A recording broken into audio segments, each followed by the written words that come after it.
Hi hello ಮತ್ತೊಮ್ಮೆ ಸ್ಫೂರ್ತಿ academy ಶಿಕಾರಿಪುರದಿಂದ ನಾನ್ ನಿಮ್ Ramesh sir. ಸ್ನೇಹಿತರೆ, ಇವತ್ತು ಬಹು ಮುಖ್ಯವಾಗಿರ್ತಕ್ಕಂಥ ಟಿಇಟಿ ಸಮಾಜ ವಿಜ್ಞಾನ ಪರೀಕ್ಷೆ 2025 ನ ಟಾರ್ಗೆಟ್ ಮಾಡ್ತಾ ಇದ್ದೀರಾ. ಚಾಪ್ಟರ್ ವೈಸ್ ಅಲ್ಲಿ ಇವತ್ತು ಮಾಡರ್ನ್ ಇಂಡಿಯನ್ ಹಿಸ್ಟ್ರಿಗೆ ಸಂಬಂಧಪಟ್ಟಂತ ಆಧುನಿಕ ಭಾರತ ಇತಿಹಾಸಕ್ಕೆ ಸಂಬಂಧಪಟ್ಟಂತ ಎಲ್ಲ ಪ್ರಶ್ನೆಗಳನ್ನ ಒಂದ್ ಕಡೆ ನಿಮ್ಗೆ ಚಾಪ್ಟರ್ ವೈಸ್ ತಂದ್ಕೊಂಡಿದ್ದೀನಿ. ಯಾವ್ಯಾವ ಪಾಠದಲ್ಲಿ ಯಾವ್ಯಾವ ಪ್ರಶ್ನೆಗಳನ್ನ ಯಾವ ವರ್ಷದಲ್ಲಿ ಕೇಳಿದ್ದಾರೆ ಅಂತ ಒಂದ್ ಕಡೆ ನಿಮ್ಗೆ ಈ ಪ್ರಶ್ನೆಗಳು ಸಿಕ್ಕರೆ ತುಂಬಾ ಅದ್ಭುತವಾಗಿ ನೀವು ಅಧ್ಯಯನ ಮಾಡ್ಲಿಕ್ಕೆ, ಜೊತೆಗೆ ಈ ಪಾಠದಲ್ಲಿ ಯಾವ ಪ್ರಶ್ನೆಗಳು ಬಂದಿದೆ ಅಂತ ತಿಳ್ಕೊಳ್ಳೋದಕ್ಕೆ ನಿಮ್ಗೊಂದು ಒಳ್ಳೆ ಅವಕಾಶ ಆಗತ್ತೆ. ಈ ವಿಡಿಯೋನ ಕೊನೆವರೆಗೂ ನೋಡಿದ್ರೆ ತುಂಬಾ ಅದ್ಭುತವಾಗಿರ್ತಕ್ಕಂಥ ಕೆಲವು ಸಿಂಪಲ್ ಎಕ್ಸ್ಪ್ಲನೇಷನ್ಸ್ ಅನ್ನ, ಹೇಗೆ ಇಸ್ವಿಗಳನ್ನ ನೀವು ನೆನ್ಪಿಟ್ಕೊಳ್ಬಹುದು, ಹೇಗೆ ಘಟನೆಗಳನ್ನ ಕಾಲಾನುಕ್ರಮದಲ್ಲಿ ಕೊಟ್ರೆ ಬರಿಬಹುದು ಅನ್ನೋದಕ್ಕೆ ಬಹಳ ಸ್ಪಷ್ಟವಾಗಿ ಕೊಟ್ಟಿದ್ದೀನಿ. ಜೊತೆಗೆ ಇಂಪಾರ್ಟೆಂಟ್ ಏನ್ ಗೊತ್ತಾ, ಸುಮಾರು 60ಕ್ಕೂ ಹೆಚ್ಚು ವಿಡಿಯೋಗಳು ಮಾಡರ್ನ್ ಇಂಡಿಯನ್ ಹಿಸ್ಟ್ರಿಗೆ ಸಂಬಂಧಪಟ್ಟಂತ ವಿಡಿಯೋಗಳನ್ನ ಕೆಳಗಡೆ ಡಿಸ್ಕ್ರಿಪ್ಷನ್ಸ್ ಅಲ್ಲಿ ಹಾಕಿದ್ದೀನಿ. ತುಂಬಾ ಅದ್ಭುತವಾದ ವಿಡಿಯೋಗಳು. ಮೊದಲು ಆ ವಿಡಿಯೋ ನೋಡೋಕ್ಕಿಂತ ಮುಂಚೆ ಈ ವಿಡಿಯೋ ಕಂಪ್ಲೀಟ್ ನೋಡ್ಕೊಳ್ಳಿ. ಟಿಇಟಿ ಸಕ್ಸಸ್ಫುಲ್ ಹೋಗಿ, ಜೊತೆಗೆ ಹಿಸ್ಟ್ರಿ ಹೈಲೈಟ್ಸ್ ಅಂತೇಳಿ ಒಂದು ವಿಡಿಯೋ ಬಿಡ್ತಾ ಇದ್ದೀನಿ ನಿಮ್ಗೆ ಟಿಇಟಿಗಾಗಿ. ಹಿಸ್ಟ್ರಿ ಹೈಲೈಟ್ಸ್ ಅನ್ನೋ ವಿಡಿಯೋ, ದಯವಿಟ್ಟು ಆ ಹಿಸ್ಟ್ರಿ ಹೈಲೈಟ್ಸ್ ವಿಡಿಯೋ ನೋಡೋದಕ್ಕೆ ತುಂಬಾ ಕಾತರರಾಗಿರಿ. ಹೆಂಗೆ ಈ ಇತಿಹಾಸವನ್ನ ಟಾರ್ಗೆಟ್ ಮಾಡಬೇಕು, ಆ ಇತಿಹಾಸವನ್ನ ಸಕ್ಸಸ್ ಮಾಡ್ಕೊಳ್ಬೇಕು ಅನ್ನೋದನ್ನ ಕಂಪ್ಲೀಟ್ ಆಗಿ ನೋಡ್ಕೊಳ್ಳೋದಕ್ಕೆ ನೆಕ್ಸ್ಟ್ ವಿಡಿಯೋ ಬರುತ್ತೆ. ಅಲ್ಲಿವರೆಗೂ ಸ್ನೇಹಿತರೆ, ಈ ಒಂದು ಆಧುನಿಕ ಭಾರತ ಇತಿಹಾಸದ ವಿಡಿಯೋ ತುಂಬಾ ಕಂಪ್ಲೀಟ್ ಆಗಿ ತುಂಬಾ ಚೆನ್ನಾಗಿ ನಿಮ್ಗೆ ಈ ಪ್ರಶ್ನೆಗಳನ್ನ ಜೋಡಿಸಿ ಕೊಟ್ಟಿದ್ದೇನೆ.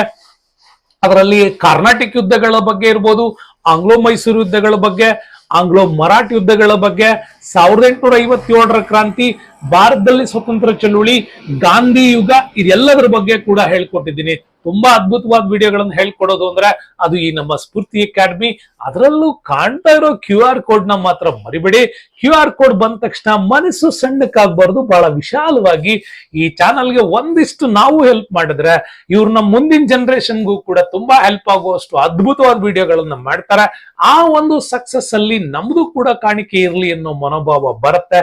ಹಾಗೆ ಬರ್ಬೇಕು ಕೂಡ, ಯಾಕೆಂದ್ರೆ ಕೆರೆಯ ನೀರನ್ನು ಕೆರೆಗೆ ಚೆಲ್ಲಿ ಅಂತಾರಲ್ಲ, ಹಾಗಾಗಿ ಸಕ್ಸಸ್ ಇಂದ ಬಂದದ್ದನ್ನ ಸ್ವಲ್ಪ ಮಟ್ಟಿಗಾದ್ರೂ ಇದಕ್ಕೆ ದಾನ ಮಾಡಬೇಕು ಅಂತ ಹೇಳ್ತಾ ಬನ್ನಿ ಇವತ್ತಿನ ನಮ್ಮ ಮಾಡರ್ನ್ ಇಂಡಿಯನ್ ಹಿಸ್ಟ್ರಿಯ ಪ್ರಶ್ನೋತ್ತರ ಕಾರ್ಯಕ್ರಮದ ಒಂದು ಬ್ಯೂಟಿಫುಲ್ ಮಹಾಸಂಚಿಕೆಯನ್ನ ನೋಡೋಣ. QR ಕೋಡ್ ನ ಮರಿಬಿಡಿ. ಇದನ್ನ ಚಾನೆಲ್ ನ ಸಬ್ಸ್ಕ್ರೈಬ್ ಮಾಡ್ಕೊಂಡವ್ರು ಒಂದಿಷ್ಟು ಧನ ಸಹಾಯ ಮಾಡಿದ್ರೆ ಚಾನೆಲ್ ನ ಬಿಗ್ಗೆಸ್ಟ್ ಡಿಜಿಟಲೈಸ್ ಮಾಡುವಂತ ಪ್ರಯತ್ನ ಮಾಡ್ತಾರೆ. ಸೊ ಬನ್ನಿ, ಪ್ರಶ್ನೆ ನೋಡಿ. 1453ರಲ್ಲಿ ಕೇಳಿದ್ದಾರೆ, ಕಾನ್ಸ್ಟಾಂಟಿನೋಪಲ್ ವಶಪಡಿಸಿಕೊಂಡಿದ್ದರ ಪರಿಣಾಮ ಏನಾಯ್ತು? ಪರಿಣಾಮ, ಯುರೋಪಿಯನ್ನರು ಭಾರತಕ್ಕೆ ಹೊಸ ಜಲಮಾರ್ಗವನ್ನ ಕಂಡಿಡಿದ್ರು ಅಂತ. ಕಾರಣ ಇಷ್ಟೇ, ಇಲ್ಲಿ ಯುರೋಪ್ ಖಂಡ ಇತ್ತು, ಈ ಕಡೆ ಏಷ್ಯಾ ಖಂಡ ಇತ್ತು, ಅಂದ್ರೆ ಭಾರತ ಅನ್ಕೊಳ್ಳಿ. ಇದ್ರ ಮಧ್ಯದಲ್ಲಿದ್ದದ್ದೇ ಈ ಕಾನ್ಸ್ಟಾಂಟಿನೋಪಲ್ ಅನ್ನುವ ಪ್ರದೇಶ, ಅಂದ್ರೆ ಇವತ್ತಿನ ಇಸ್ತಾಂಬುಲ್ ಅಂತ ಏನ್ ಕರಿತೀವಿ, ಈ ಇಸ್ತಾಂಬುಲ್ ಪ್ರದೇಶ ಇದ್ದಿದ್ದು ಇಲ್ಲಿ. ಈ ಕಡೆ ಇಟಲಿಯ ವರ್ತಕರು ಬರ್ತಾ ಇದ್ರು, ಈ ಕಡೆ ಪೌರಾತ್ಯ ರಾಷ್ಟ್ರಗಳ ಎಲ್ಲ ಸರಕುಗಳು ಇಲ್ಲಿ ಬರ್ತಾ ಇತ್ತು. ಇಲ್ಲಿ ಸರಕುಗಳನ್ನ ಕೊಂಡ್ಕೋತಿದ್ರು, ಯುರೋಪ್ ಅಲ್ಲಿ ಮಾರಾಟ ಮಾಡ್ತಾ ಇದ್ರು. ಅಂದ್ರೆ ಇಲ್ಲಿ 10 ರೂಪಾಯಿ ಕೊಂಡ್ಕೊಂಡ್ರೆ ಇಲ್ಲಿ 100 ರೂಪಾಯಿಗೆ ಅದನ್ನ ಸೇಲ್ ಮಾಡ್ತಾ ಇದ್ರು. ಮತ್ತೆ ಭಾಗದಲ್ಲಿ ಹೆಚ್ಚಿನ ತೆರಿಗೆಯನ್ನ ಸಂಗ್ರಹಿಸಬೇಕು ಅಂತಾನೆ ಆಟೋಮನ್ ಟರ್ಕರು ಈ ಭಾಗದ ಮೇಲೆ ಕಣ್ಣಾಕ್ತಾರೆ. ಹಂಗಾಗಿ ಆಟೋಮನ್ ಟರ್ಕರ ಮೆಹಮ್ಮದ್ ಅಲಿ ಏನಿದ್ದಾನೆ, ಆತ ಈ ಪ್ರದೇಶಗಳನ್ನ ಗೆಲ್ಲೋದ್ರ ಮುಖಾಂತರವಾಗಿ ಈ ಪ್ರದೇಶವನ್ನ ವಶಪಡಿಸಿಕೊಂಡು ತನ್ನ ಅಧೀನಕ್ಕೆ ತೆಗೆದುಕೊಂಡು ಮಾಡ್ತಾನೆ. ಈಗ ಯುರೋಪಿಗೆ ಹೊಸ ಜಲಮಾರ್ಗವನ್ನ ಕಂಡುಹಿಡಿಯೋದು ಅನಿವಾರ್ಯ ಆಯ್ತು. ಯಾಕಂದ್ರೆ ಅಧಿಕ ಮಟ್ಟದ ತೆರಿಗೆ ಇವನಿಗೆ ಕೊಟ್ರೆ ಅವರಿಗೆ ಸಿಗಬಹುದಾದಂತ ಲಾಭಾಂಶ ಕಡಿಮೆ ಆಗುತ್ತೆ ಅನ್ನೋ ಕಾರಣಕ್ಕಾಗಿ ಈಗ ಹೊಸ ಜಲಮಾರ್ಗವನ್ನ ಕಂಡುಹಿಡಿಯೋದಕ್ಕೆ ಮುಂದಾಗ್ತಾರೆ. ಓಕೆ, ಅದರ ಪರಿಣಾಮವೇ ಇಲ್ಲಿ ಕೊಟ್ಟಿರೋದು. ಕಾನ್ಸ್ಟಾಂಟಿನೋಪಲ್ ಪತನ ನಮ್ಮಲ್ಲಿ ಆಟೋಮನ್ ಟರ್ಕರು ಏನ್ ಮಾಡ್ತಾ ಬಂದ್ರು ಅಂದ್ರೆ ಹೊಸ ಜಲಮಾರ್ಗವನ್ನ ಕಂಡುಹಿಡಿಯೋದಕ್ಕೆ ಇಲ್ಲಿ ಪ್ರಯತ್ನ ಪಡಬೇಕಾದಂತ ಅನಿವಾರ್ಯತೆ ಬಂತು. ಯಾಕಂದ್ರೆ ತೆರಿಗೆಯನ್ನು ಉಳಿಸ್ಕೋಬೇಕಾಗಿತ್ತು. ಇದರಿಂದ ಇಟಲಿಯ ವರ್ತಕರ ಏಕಸ್ವಾಮ್ಯಕ್ಕೆ ಸ್ವಲ್ಪ ಕಷ್ಟ ಆಯ್ತು. ಇದನ್ನ ಮುರಿಲಿಕ್ಕೆ ಸ್ಪೇನ್, ಪೋರ್ಚುಗಲ್ನವರು ಪ್ರಯತ್ನ ಮಾಡಿದ್ರು. ಹಾಗಾಗಿ ಭೌಗೋಳಿಕ ಪ್ರಭಾವಗಳು ಶುರುವಾಯಿತು. ಹೊಸ ಮುದ್ರಣ ಯಂತ್ರದ ಶೋಧಗಳಾಯ್ತು. ಶಿಕ್ಷಣದ ಪ್ರಸಾರ, ಉಳಿಗಮಾನ್ಯ ಪದ್ಧತಿ ವ್ಯವಸ್ಥೆಗಳ ಮೇಲಿನ ಹಿಡಿತ, ಇವೆಲ್ಲ ಯುರೋಪ್ನಿಂದ ಭಾರತಕ್ಕೆ ವಲಸೆ ಬರೋದಕ್ಕೆ ತುಂಬಾನೇ ಕಾರಣಗಳಾಗೋದಕ್ಕೆ ಶುರುವಾಯಿತು ಅಂತಾನೆ ಹೇಳ್ಬೋದು. ಈ ರೀತಿಯಲ್ಲಿ ಬದಲಾವಣೆಗಳಾಗಿದ್ದು ಈ ಒಂದು ಪ್ರದೇಶದಲ್ಲಿ ಅಂತ. ನೆಕ್ಸ್ಟ್ ನೋಡೋಣ, ಹೀಗೆ ಭಾರತಕ್ಕೆ ಬಂದದ್ದರ ಪರಿಣಾಮ ಏನೇನಾಯ್ತು ಅಂತ ನಾವು ನೋಡೋದಾದ್ರೆ, ಇಲ್ಲಿ ಇಂಟ್ರೆಸ್ಟಿಂಗ್ ಆಗಿ ತಿಳ್ಕೊಳ್ಳಿ, ಭಾರತಕ್ಕೆ ಯುರೋಪಿಯನ್ನರ ಆಗಮನ ಯಾರ್ಯಾರು ಬಂದ್ರು. ಇಲ್ಲಿ ಫಸ್ಟ್ ಬಂದವರು ಪೋರ್ಚುಗೀಸ್, ಲಾಸ್ಟ್ ಹೋದವರು ಪೋರ್ಚುಗೀಸ್. ಯಾಕೆಂದ್ರೆ 1498ಕ್ಕೆ ಬರ್ತಾರೆ. ಭಾರತ ಸ್ವತಂತ್ರಗೊಂಡ ನಂತರ ಗೋವಾ ವಿಮೋಚನಾ ಚಳುವಳಿ ಅಂತ ನಡೆಯುತ್ತೆ. ಟಿ.ಬಿ. ಖುನ್ನಾ ಅವರು ನಡೆಸ್ತಾರೆ. ಇವರ ಹೋರಾಟದ ಪರಿಣಾಮ ಈ ಗೋವಾ ಭಾರತಕ್ಕೆ 1961 ನಲ್ಲಿ ಸೇರ್ಕೊಳ್ಳುತ್ತೆ. ಅಲ್ಲಿಗೆ ಪೋರ್ಚುಗೀಸರು ಲಾಸ್ಟ್ ಹೋದವರು. ಡಚ್ಚರು 1596ರಲ್ಲಿ ಬರ್ತಾರೆ. 1792ರ ಬಿದ್ರಾ ಕದನ ಅಂತ ಬರುತ್ತೆ, ಅಲ್ಲಿಂದ ಅವ್ರು ಹೋಗ್ತಾರೆ. ಇನ್ನು ಇಂಗ್ಲಿಷರು ಬರ್ತಾರೆ 1600ರಲ್ಲಿ. ಅಂದ್ರೆ ಭಾರತದಲ್ಲಿ ಅವ್ರಿಗೆ ಪರ್ಮಿಷನ್ ಸಿಗೋದು ನಿಮ್ಗೆಲ್ಲ ಗೊತ್ತಿದೆ. 1608ರಿಂದ ಶುರುವಾಗುತ್ತೆ. 1613ರಿಂದ 18ರವರೆಗೆ ಸರ್ ಥಾಮಸ್ ರೋನ ಭೇಟಿ, ಇವೆಲ್ಲ ಅವರಿಗೆ ಸಿಗತ್ತೆ. 1947 ಭಾರತ ಸ್ವತಂತ್ರಗೊಳ್ಳುತ್ತೆ. ಭಾರತದಲ್ಲಿ ಅವರ ಕೇಂದ್ರ ಮೊದಲು ಕಲ್ಕತ್ತಾ ಆಗಿತ್ತು, ನಂತರ ದೆಹಲಿ. ಕಲ್ಕತ್ತಾ 1911ರವರೆಗಿತ್ತು. 1911ರಿಂದ ಅವರು ತಮ್ಮ ರಾಜಧಾನಿಯನ್ನ ದೆಹಲಿಗೆ ವರ್ಗಾವಣೆ ಮಾಡ್ತಾರೆ. ಓಕೆ, ಲಾರ್ಡ್ ಹಾರ್ಡಿಂಜ್ ಇದ್ದ ಅವಾಗ. ನೆಕ್ಸ್ಟ್ ಫ್ರೆಂಚರು ಬರ್ತೀವಿ. 1664 ಫ್ರೆಂಚ್ ಈಸ್ಟ್ ಇಂಡಿಯಾ ಕಂಪನಿ. 1954 ನೆನ್ಪಿಟ್ಕೊಳ್ಳಿ, ಪಾಂಡಿಚೇರಿ ಅಥವಾ ಪುದುಚೇರಿ ಅಂತ ಏನ್ ಕರಿತೀವಿ, ಇದು ಅವರ ಕೇಂದ್ರ ಆಗಿತ್ತು. ಇದು ನಿಮ್ಗೆ ಇಂಪಾರ್ಟೆಂಟ್ ಆಗಿ ಇಲ್ಲಿ ತಿಳ್ಕೊಳ್ಬೇಕಾದಂತ ವಿಚಾರ. ಕಂಪನಿಗಳು ಬಂದ್ರೆ ನೋಡಿ, 1600ರಲ್ಲಿ ಬ್ರಿಟಿಷ್ ಈಸ್ಟ್ ಇಂಡಿಯಾ ಕಂಪನಿ, 1602ರಲ್ಲಿ Dutch East India company, 1664 French East India company. ಬಹಳ ನೀಟಾಗಿ ತಿಳ್ಕೊಳ್ಳಿ. ನೆಕ್ಸ್ಟ್ ಬರುವಂತ GPSTR ಮತ್ತೆ HSTRಗೆ ನಿಮ್ಗೆ ಬ್ರಾಡ್ ಆಗಿ ಅಂದ್ರೆ ಬಹಳ ವಿಸ್ತೃತವಾಗಿ ಇವುಗಳನ್ನ ಹೇಳ್ಕೊಡ್ತೀನಿ. ಆ ಪ್ರಶ್ನೋತ್ತರಗಳನ್ನ ಇಟ್ಕೊಂಡು ಒಂದೊಂದೇ ಪ್ರಶ್ನೆಗೆ ಡೀಟೇಲ್ ಆಗಿ ಹೇಳ್ಕೊಡುವಂತ ಪ್ರಯತ್ನ ಮಾಡ್ತೀನಿ. ಜಸ್ಟ್ ಇದು TETಗೆ ನೀವು ಇಷ್ಟನ್ನ ಪ್ಯಾಕೇಜ್ ತೆಗೆದುಕೊಂಡ್ರೆ ಸಾಕು. ಇದರ ಆಚೆ ನಿಮ್ಗೆ ಏನೋ ಕೂಡ ಇದುವರೆಗೂ ಕೂಡ ಬಂದಿಲ್ಲ, ಬರೋದು ಇಲ್ಲ. ಹಂಗಾಗಿ ಭಾರತಕ್ಕೆ ಹೊಸ ಜಲಮಾರ್ಗವನ್ನ ಕಂಡುಹಿಡಿಯುವ ಪ್ರಯತ್ನ ಈ ಭಾಗದಲ್ಲಿ ನಡೀತಾ ಇತ್ತು ಅಂತ ಹೇಳ್ಬೋದು. ನೋಡಿ, ಭಾರತಕ್ಕೆ ಹೊಸ ಜಲಮಾರ್ಗವನ್ನು ಕಂಡುಹಿಡಿದಿದ್ದೆ ಇಲ್ಲಿಂದ. ಪೋರ್ಚುಗೀಸರು ಹೊರಡ್ತಾರೆ. ಬಾರ್ತೊಲೋಮಿಯೋ ಡಯಾಸ್ ಇಲ್ಲಿ ತನಕ ಬಂದು ವಾಪಸ್ ಹೋಗ್ತಾರೆ. ಯಾಕೆ ಅಂತಂದ್ರೆ ಇಲ್ಲಿ ಅತ್ಯಂತ ದೊಡ್ಡ ಗಾತ್ರದ ಸಮುದ್ರದ ಅಲೆಗಳನ್ನ ನೋಡ್ಬಿಟ್ಟು ಆತ ವಾಪಸ್ ಹೋಗ್ತಾನೆ. ಆ ಅಲೆಗಳನ್ನು ನೋಡೇ 1488ರಲ್ಲಿ ಅವನು ಇದನ್ನ ಹೇಳಿದ್ದು ಕೇಪ್ ಆಫ್ ಸ್ಟಾರ್ಮ್ಸ್ ಅಂತ ಕರೆದ, ಬಿರುಗಾಳಿಗಳ ಸಮುದ್ರ ಅಂತ ಕರೆದ. ಸೊ ಆನಂತರ ಇಲ್ಲಿ ವಾಸ್ಕೋಡಿಗಾಮ ಬರ್ತಾನೆ. ಅವನು ಬಂದ್ಬಿಟ್ಟು ಹೀಗೆ ಬಂದ್ಬಿಟ್ಟು ಇದರ ತೀರದಿಂದ ಮಡಗಾಸ್ಕರ್ ಐಲ್ಯಾಂಡ್ಗೆ ಹೋಗಿ ಅಲ್ಲಿಂದ ಆತ ಭಾರತದ ಕಪ್ಪಡ್ ಅಥವಾ ಕಲ್ಲಿಕೋಟೆ ಅಂತ ಏನ್ ಕರಿತೀವಿ ಇಲ್ಲಿಗೆ ಬರ್ತಾನೆ. ಹೀಗೆ ಬಂದಿದ್ದರ ಪರಿಣಾಮ 1498ರಲ್ಲಿ ವಾಸ್ಕೋಡಿಗಾಮ ಕಲ್ಲಿಕೋಟೆಯನ್ನ ತಲುಪ್ತಾನೆ. ಇಲ್ಲಿ ಆಗ ಎರಡನೇ ಜಾನ್ ಇಂಗ್ಲೆಂಡ್ ನ ದೊರೆ ಹೇಳ್ತಾನೆ, ಇದು ಬಿರುಗಾಳಿಯ ಭೂಶಿರ ಅಲ್ಲ, ಇದು ಭರವಸೆಯ ಭೂಶಿರ, ಕೇಪ್ ಆಫ್ ಗುಡ್ ಹೋಪ್ಸ್ ಅಂತ ಕರೀತಾನೆ. ಕೇಪ್ ಆಫ್ ಸ್ಟಾರ್ಮ್ಸ್ ಇದ್ದಿದ್ದು ಈ ಕೇಪ್ ಆಫ್ ಸ್ಟಾರ್ಮ್ಸ್ ಇದ್ದಿದ್ದು ಕೇಪ್ ಆಫ್ ಗುಡ್ ಹೋಪ್ ಆಗಿ ಕನ್ವರ್ಟ್ ಆಯ್ತು.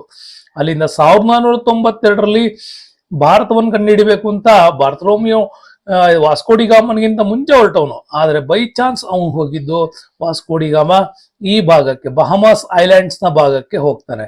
ಇದು ಭಾರತದ ಪಶ್ಚಿಮಕ್ಕಿರೋದ್ರಿಂದ ಇದನ್ನ ವೆಸ್ಟ್ ಇಂಡೀಸ್ ಅಂತ ಕೂಡ ಕರೀತಾರೆ. ಅವನು ಇಂಡಿಯಾ ಅಂತ ಕರೆದ, ರೆಡ್ ಇಂಡಿಯನ್ಸ್ ಅಂತ ಕರೆದ, ಹಂಗಾಗಿ ಇದು ಬಂತು. ಇನ್ನು ಲಾಸ್ಟ್ ಒನ್ 1519ರಿಂದ 22ರವರೆಗೆ ಮೆಗಲಾನ್ ಭೂಶಿರದ ಮುಖಾಂತರವಾಗಿ ಇಲ್ಲಿ ಬಂದ್ಬಿಟ್ಟು ಫಿಲಿಪೈನ್ಸ್ ದ್ವೀಪದಲ್ಲಿ ಬಂದ್ಬಿಟ್ಟು ಸತ್ತೋಗ್ತಾನೆ.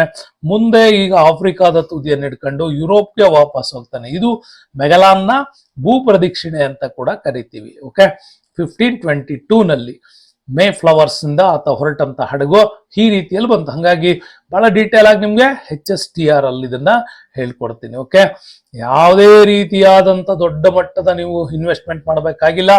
ಯೂಟ್ಯೂಬ್ ಚಾನಲ್ ನ ನೋಡ್ತಾ ಇರಿ, ನಾನು ಫಾಲೋ ಮಾಡ್ತಾ ಇದ್ರೆ HSTRಗೆ ಮತ್ತೆ PUC ಬರೀತಕ್ಕಂಥ ಲೆಕ್ಚರ್ಸ್ಗೂ ಕೂಡ ಕಾಂಬಿನೇಷನ್ ಅಲ್ಲಿ ತುಂಬಾ ದೊಡ್ಡ ವಿಡಿಯೋಗಳು ಬರುತ್ತೆ. ಇದನ್ನ ನೀವು ಫಾಲೋ ಮಾಡಬೇಕು. ನೆಕ್ಸ್ಟ್ ಬರೋಣ. ಬ್ಲೂ ಸಾಗರ್ ವಾಟರ್ ಪಾಲಿಸಿ ಬರುತ್ತೆ. ಇಲ್ಲಿ ನೀಲಿ ಸಾಗರ ನೀತಿ ಅಥವಾ ನೀಲಿ ನೀರಿನ ನೀತಿ ಅಂತ ಕರಿತೀವಿ. ಇದನ್ನ ತಂದವನು ಫ್ರಾನ್ಸಿಸ್ಕೋ ಜಿ ಅಲ್ಮೆಡಾ ಇದನ್ನ ಜಾರಿಗೆ ತರ್ತಾನೆ. ಯಾಕೆ ತಂದ ಏನು ಅನ್ನೋದನ್ನ ನಿಮ್ಗೆ ಇಲ್ಲಿ ಹೇಳ್ಬೇಕಾಗತ್ತ ನಾನು. ಸೊ ಭಾರತಕ್ಕೆ ಬಂದಂತಹ ಪೋರ್ಚುಗೀಸರಲ್ಲಿ ವಾಸ್ಕೋಡಿಗಾಮ ಫಸ್ಟ್ ಬರ್ತಾನೆ. ವಾಸ್ಕೋಡಿಗಾಮ ಓಕೆ, ವಾಸ್ಕೋಡಿಗಾಮನ ನಂತರ ಇಲ್ಲಿ ಬಂದವನೇ. ಅವನು ಭಾರತದ ಪೋರ್ಚುಗೀಸ್ನ ಒಬ್ಬ ಯಾತ್ರಿಕನಾಗಿ ಅಥವಾ ಒಬ್ಬ ವ್ಯಾಪಾರಿಯಾಗಿ ಬಂದವನು. ಇವನು ಯಾರೋ ವಾಸ್ಕೋಡಿಗಾಮ. ಬಟ್ ಫ್ರಾನ್ಸಿಸ್ಕೋ ಅಲ್ಮೆಡಾ ಪೋರ್ಚುಗೀಸರ ಮೊದಲ ವೈಸ್ರಾಯ್ ಆಗಿ ಬರ್ತಾನೆ. ಹೀಗೆ ಬಂದವನ್ ಏನ್ ಮಾಡ್ದ ಅಂತಂದ್ರೆ ಅರಬ್ಬಿ ಸಮುದ್ರದಲ್ಲಿ, ಈ ಅರಬ್ಬಿ ಸಮುದ್ರದ ಮೇಲೆ ಈ ಕಡೆ ಅರಬ್ ರಾಷ್ಟ್ರಗಳ ಪ್ರಭಾವ ಇತ್ತು. ಇಲ್ಲಿ ಸಿಗ್ತಕ್ಕಂತ ಎಲ್ಲಾ ಪದಾರ್ಥಗಳನ್ನ ಅವರೇ ಕೊಂಡ್ಕೊಳ್ತಾ ಇದ್ರು, ಅವರಿಂದ ಪೋರ್ಚುಗೀಸರು ಕೊಂಡ್ಕೊಳ್ಬೇಕಾಗಿತ್ತು. ಹಂಗಾಗಿ ಈ ಕಮಿಷನ್ ಅನ್ನ ತಪ್ಪಿಸೋದಕ್ಕೋಸ್ಕರ, ಅರಬ್ಬರನ್ನ ಕಂಟ್ರೋಲ್ ಮಾಡೋದಕ್ಕೋಸ್ಕರ ಇಲ್ಲಿ ಹೋರಾಟಗಳನ್ನು ಮಾಡಬೇಕು. ಹಂಗಾಗಿ ಈ ಒಂದು ಸಮುದ್ರದ ಮೇಲೆ ನಮ್ಮ ಏಕಸ್ವಾಮ್ಯವನ್ನ ಬೆಳೆಸಬೇಕು ಅನ್ನೋ ಕಾರಣಕ್ಕಾಗಿ ಬ್ಲೂ ವಾಟರ್ ಪಾಲಿಸಿ ಅಂತ ಕರಿತೀವಿ, ಬ್ಲೂ ವಾಟರ್ ಪಾಲಿಸಿಯನ್ನ ಜಾರಿಗೆ ತರ್ತಾನೆ. ತಂದ್ಬಿಟ್ಟು ಇಲ್ಲಿ ಪೋರ್ಚುಗೀಸರು ಇವ್ರು ಎಲ್ಲರನ್ನೂ ಸೋಲ್ಸುವಂತ ಕೆಲಸ ಈ ಭಾಗದಲ್ಲದು ಆಗಿತ್ತು ಅಂತ ಹೇಳ್ಬೋದು. ಓಕೆ, ಇನ್ನು ರಾಬರ್ಟ್ ಕ್ಲೈವ್ ನಿಮಗೆ ಗೊತ್ತಿದೆ, ಎರಡನೇ ಕಾರ್ನಾಟಿಕ್ ಯುದ್ಧ ಬರುತ್ತೆ. ಎರಡನೇ ಕಾರ್ನಾಟಿಕ್ ಯುದ್ಧದ ಸಂದರ್ಭದಲ್ಲಿ ಈತ ಬ್ರಿಟನ್ನ ಒಬ್ಬ ಗವರ್ನರ್ ಆಗಿ ಬರ್ತಾನೆ. ಅಲ್ಫಾನ್ಸೋ ಅಲ್ಬುಕರ್ಕು ಪೋರ್ಚುಗೀಸರ ಅತ್ಯಂತ ಪ್ರಬಲ ವೈಸ್ರಾಯಿ, ಪೋರ್ಚುಗೀಸರ ಒಂದು ಸ್ಥಿರ ಅಸ್ತಿತ್ವವನ್ನ ಭಾರತದಲ್ಲಿ ತಂದವನು ಇವನೇ, ಫ್ರಾನ್ಸಿಸ್ಕೋ ಡಿ ಅಲ್ಮೆಡಾ. ಗೋವಾವನ್ನ ಪೋರ್ಚುಗೀಸರ ಪ್ರಮುಖ ಕೇಂದ್ರವನ್ನಾಗಿ ಮಾಡಿದ್ದು ಕೂಡ ಫ್ರಾನ್ಸಿಸ್ಕೋ ಡಿ ಅಲ್ಮೆಡಾ.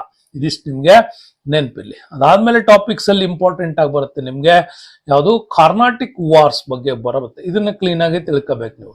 ಕಾರ್ನಾಟಿಕ್ ವಾರ್ ನಿಮ್ಗೆ 1746ರಿಂದ 1763ರವರೆಗಿನ ಪ್ರದೇಶ.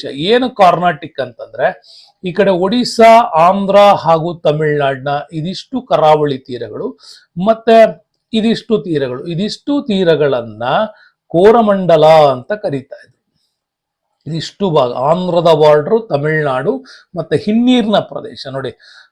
ಎಂದ್ರೆ ಈಗಿನ ತಮಿಳುನಾಡು ಮತ್ತು ಆಂಧ್ರ ಪ್ರದೇಶದ ಹಿನ್ನೀರ ಪ್ರದೇಶವನ್ನ ಕಾರ್ನಾಟಿಕ್ ಅಂತ ಕರೀತಾ ಇದ್ರು. ಕಾರ್ನಾಟಿಕ್ ಇದು ಮೊಘಲರ ಒಂದು ಶುಭ ಆಗಿತ್ತು. 1707ರಲ್ಲಿ ಔರಂಗಜೇಬ್ ಮರಣಾನಂತರ 1724ರಲ್ಲಿ ಈ ಪ್ರಾಂತ್ಯವನ್ನ ಅಸಫ್ ಝಾ ಆಳ್ತಾ ಇದ್ದ. ಈ ಅಸಫ್ ಝಾ ಮೊಘಲರ ಕಾಲದಲ್ಲಿ ಇವನೊಬ್ಬ ಸುಬೇದಾರ್ ಆಗಿದ್ದ ಇಲ್ಲಿ. ಬಟ್ ಯಾವಾಗ ಔರಂಗಜೇಬ್ ಸತ್ತ ಮೇಲೆ ಮೊಘಲ್ ಸಾಮ್ರಾಜ್ಯ ಅವನತಿ ಆಯ್ತು, ಇವನು ಇದನ್ನ ತನ್ನ ಸ್ವಂತ ರಾಜ್ಯ ಅನ್ಕೊಂಡು ಆಡಳಿತ ಮಾಡೋದಕ್ಕೆ ಶುರು ಮಾಡ್ದ. ಯಾರು? ಅಸಫ್ ಝಾ. ಓಕೆ, ಹಾಗಾಗಿ ಈ ಕಾರ್ನಾಟಿಕ್ ಪ್ರದೇಶಗಳನ್ನ ತಮ್ಮ ಹಿಡಿತಕ್ಕೆ ತೆಗೆದುಕೊಳ್ಬೇಕು ಅಂತ ಇಲ್ಲಿ ಫ್ರೆಂಚರು ಮತ್ತು ಬ್ರಿಟಿಷರ ನಡುವೆ ಹೋರಾಟಗಳು ನಡೀತು. ಆಗ ಮೊದಲನೇ ಕಾರ್ನಾಟಿಕ್, ಎರಡನೇ ಕಾರ್ನಾಟಿಕ್, ಮೂರನೇ ಕಾರ್ನಾಟಿಕ್ 1746ರಿಂದ 48, 49ರಿಂದ 54, 56ರಿಂದ 63, ಒಟ್ಟು 3 ನಡೀತವೆ. ಮೊದಲನೇ ಕಾರ್ನಾಟಿಕ್ ಯುದ್ಧ ನಡೆದದ್ದು ಬ್ರಿಟನ್ನ ಮತ್ತು ಯುರೋಪ್ನಲ್ಲಾಗಿರ್ತಕ್ಕಂಥ ಸಮಸ್ಯೆಗಳಿಂದ ಭಾರತದಲ್ಲಿ ಇಬ್ರು ಹೋರಾಡ್ತಾರೆ. ಇದು ಕೂಡ ಎಕ್ಸ್ಲಾ ಮತ್ತೆ ಚಾಪೆಲ್ ಇವರಿಬ್ಬರ ನಡುವಿನ ಒಪ್ಪಂದ. Chapel for British, ಎಕ್ಸ್ಲಾ for French. ಈ ಇಬ್ರು ಸೇನಾ ಕಮಾಂಡರ್ಗಳ ನಡುವೆ ಒಪ್ಪಂದ ಆಯ್ತು. ಒಂದನೇ ಕಾರ್ನಾಟಿಕ್ ಕ್ಲೋಸ್ ಆಯ್ತು. ಎರಡನೇ ಕಾರ್ನಾಟಿಕ್ ಭಾರತದಲ್ಲೇ ಸಮಸ್ಯೆ ಇತ್ತು. ಯಾಕೆ ಅಂತಂದ್ರೆ ಇಲ್ಲಿ ಹೈದರಾಬಾದ್ನ ನಿಜಾಮ ಮತ್ತೆ ಆರ್ಕಾಟ್ನ ನಿಜಾಮ ಇವರಿಬ್ಬರು ಕೂಡ ತಮ್ಮ ಪದವಿಯನ್ನ ಪಡ್ಕೊಳ್ಳೋದಕ್ಕಾಗಿ ಹೋರಾಟವನ್ನು ನಡೆಸಿದ್ರು. ಹಾಗಾಗಿ ಅವರಿಬ್ಬರ ನಡುವಿನ ಹೊಡೆದಾಟದಿಂದಾಗಿ ಈ ಯುದ್ಧದಲ್ಲಿ ಫ್ರೆಂಚರು ಮತ್ತೆ ಬ್ರಿಟಿಷರು ಭಾಗವಹಿಸ್ತಾರೆ.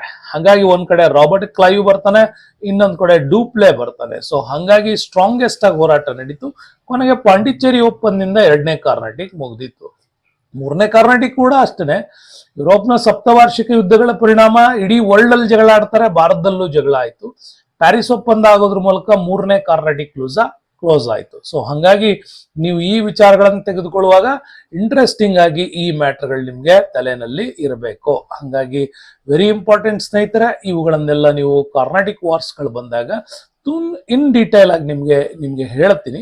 ಈಗ ಅದ್ರ ಡೀಟೇಲ್ಸ್ ನೋಡ್ಬೇಕು ಅಂತಂದ್ರೆ ನಿಮ್ಗೆ ನಮ್ಮ ಡಿಸ್ಕ್ರಿಪ್ಷನ್ಸ್ ಅಲ್ಲಿ ಕೆಲವು ಲಿಂಕ್ಸ್ ಇದೆ, ಮಾಡರ್ನ್ ಇಂಡಿಯಾದ್ದು ನೋಡ್ಬೋದು. ನೆಕ್ಸ್ಟ್ ಬರೋಣ. ಅದ್ರ ಮೇಲೆ ಏನೇನ್ ಪ್ರಶ್ನೆ ಕೇಳಿದಾರೆ ನೋಡೋಣ. 2020ರಲ್ಲಿ ಪ್ರಶ್ನೆ ಕೇಳಿದಾರೆ ನೋಡಿ. ಏನ್ ಪ್ರಶ್ನೆ ಕೇಳಿದ್ದಾರೆ? ಎಕ್ಸ್ಲಾ ಚಾಪೆಲ್ ಒಪ್ಪಂದ, ಮೊದಲನೇ ಕಾರ್ನಾಟಿಕ್ ಯುದ್ಧವು ಯಾವ ಒಪ್ಪಂದದೊಂದಿಗೆ ಕೊನೆಗೊಂಡಿತ್ತು ಕೇಳಿದ್ದಾರೆ. ಮೊದಲನೇ ಕಾರ್ನಾಟಿಕ್ ಯುದ್ಧ ಕೊನೆಗೊಂಡದ್ದು ಎಕ್ಸ್ಲಾ ಚಾಪೆಲ್ ಒಪ್ಪಂದದಿಂದ.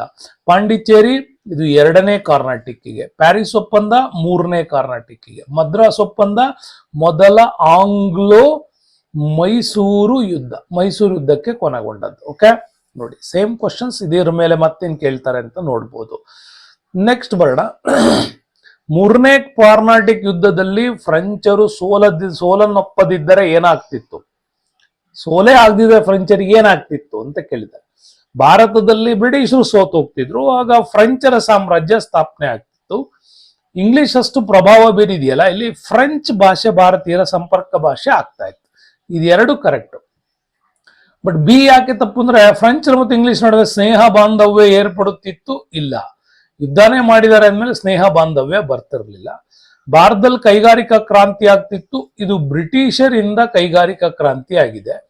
ಭಾರತೀಯರಿಂದ ಫ್ರೆಂಚರಿಂದ ಕೈಗಾರಿಕಾ ಕ್ರಾಂತಿ ಆಗ್ತಿರ್ಲಿಲ್ಲ. ಯಾಕೆ ಅಂತಂದ್ರೆ ಇಂಡಸ್ಟ್ರಿಯಲೈಸೇಷನ್ ರೆವಲ್ಯೂಷನ್ಸ್ ಇಂಗ್ಲೆಂಡ್ ಅಲ್ಲಿ ಆಗಿದ್ದದು, ಫ್ರಾನ್ಸ್ ಅಲ್ಲಿ ಆಗಿರ್ಲಿಲ್ಲ. ಮ್ಯಾಂಚೆಸ್ಟರ್ ಆ ದೊಡ್ಡ ಸಾಧನೆಗಳನ್ನ ಅವಾಗ ಮಾಡಿತ್ತು, ಪ್ಯಾರಿಸ್ ಮಾಡಿರ್ಲಿಲ್ಲ. ಹಂಗಾಗಿ ಕೈಗಾರಿಕಾ ಕ್ರಾಂತಿ ಭಾರತದಲ್ಲಿ ಆಗ್ತಿರ್ಲಿಲ್ಲ. ಹಂಗಾಗಿ ಎ ಮತ್ತೆ ಡಿ ಇದಕ್ಕೆ ನಿಮಗೆ ರೈಟ್ ಆನ್ಸರ್ ಆಗತ್ತೆ. ನೆಕ್ಸ್ಟ್, ಕರ್ನಾಟಿಕ್ ವಾರ್ ಆದ್ಮೇಲೆ ಬ್ರಿಟಿಷರ ಕೆಲವು ಘಟನೆಗಳನ್ನ ಸರಿಯಾಗಿ ನೆನ್ಪಿಟ್ಕೋಬೇಕು. ಇದು ಇಂಟ್ರೆಸ್ಟಿಂಗ್ ಪಾಯಿಂಟ್ ಆಗುತ್ತೆ ನಮ್ಗೆ. 1613 ಬ್ರಿಟಿಷರಿಗೆ ಸೂರತ್ ಪ್ರದೇಶದಲ್ಲಿ ಮೊದಲ ಕಾರ್ಖಾನೆ ಮತ್ತು ವ್ಯಾಪಾರ ಮಳಿಗೆಯನ್ನ ತೆಗೆಯಲಿಕ್ಕೆ ಜಹಾಂಗೀರ್ ಹಕ್ಕನ್ನ ನೀಡ್ತಾನೆ. ಯಾಕೆ ಅಂತಂದ್ರೆ ಭಾರತಕ್ಕೆ ರಾಯಭಾರಿಗಳನ್ನ ಜೇಮ್ಸ್ ದೊರೆ ಕಳಿಸ್ತಾನೆ ಇದ್ದ. ಹಾಗೆ ಕಳಿಸಿದಂತ ಮೊದಲ ಇಬ್ಬರಲ್ಲಿ ಆ ಒಂದು ಪ್ರಯತ್ನಗಳು ಫೇಲ್ಯೂರ್ ಆಗತ್ತೆ. ಕೇವಲ ಸೂರತ್ ಅಲ್ಲಿ ಒಂದು ವ್ಯಾಪಾರ ಮತ್ತೆ ಕಾರ್ಖಾನೆ ತೆಗಿಲಿಕ್ಕೆ ಮಾತ್ರ ಅವಕಾಶ ಸಿಗತ್ತೆ. 1608 ಈ ಪ್ರಯೋಗ ನಡೀತಾನೆ ಇತ್ತು. ನೆಕ್ಸ್ಟ್ 1617-18 ಮೊಘಲ್ ದೊರೆ ಜಹಾಂಗೀರ್ ಬ್ರಿಟಿಷರಿಗೆ ಮೊಘಲ್ ಸಾಮ್ರಾಜ್ಯದಲ್ಲಿ ಹಲವು ಕಡೆ ಫ್ಯಾಕ್ಟರಿಗಳನ್ನು ತೆಗೆಯೋದಕ್ಕೆ ಅವಕಾಶ ಕೊಡ್ತಾನೆ. ಈಗ ಸರ್ ಥಾಮಸ್ ರೋ ಬಂದಿದ್ದ. ಯಾಕೆಂದ್ರೆ ಈ ಹಿಂದೆ ಬಂದಂತ ವಿಲಿಯಂ ಹಾಕಿನ್ಸ್ ಮತ್ತೆ ಕ್ಯಾಪ್ಟನ್ ಬೆಸ್ಟ್ ಅಂತ ಇವರಿಬ್ಬರ ಪ್ರಯತ್ನಗಳು ಫೇಲ್ ಆಗಿತ್ತು. ಆದ್ರೆ ಸರ್ ಥಾಮಸ್ ರೋ ಈ ಒಂದು ಸಕ್ಸಸ್ ನ ಮಾಡ್ಕೊಳ್ತಾನೆ. ಆಮೇಲೆ ಬ್ರಿಟಿಷರಿಗೆ ಮತ್ತೆ ಸಿಗೋ ಎಕ್ಸ್ಟ್ರಾ ಪವರ್ಸ್ಗಳು ಎಲ್ಲೆಲ್ಲಿ ಅಂತ 1717 ದಸ್ತಕ್ ಹಕ್ಕನ್ನ ಫಾರೂಕ್ ಸಿಯಾರ್ ಬ್ರಿಟಿಷರಿಗೆ ಕೊಡ್ತಾನೆ. ಯಾಕೆಂತಂದ್ರೆ ಫಾರೂಕ್ ಸಿಯಾರ್ಗಿದ್ದಂತ ಒಂದು ಚರ್ಮ ಕಾಯಿಲೆಗಳಿಂದ ಈ ಬ್ರಿಟಿಷರು ಬಗೆಹರಿಸಿದ್ರು ಅನ್ನೋ ಕಾರಣಕ್ಕಾಗಿ ಆ ಒಂದು ಬಂಗಾಳದಲ್ಲಿ ಮೊದಲ ಬಾರಿಗೆ ದಸ್ತಕ್ ಕೊಡ್ತಾನೆ. ದಸ್ತಕ್ ಅಂದ್ರೆ ಏನು?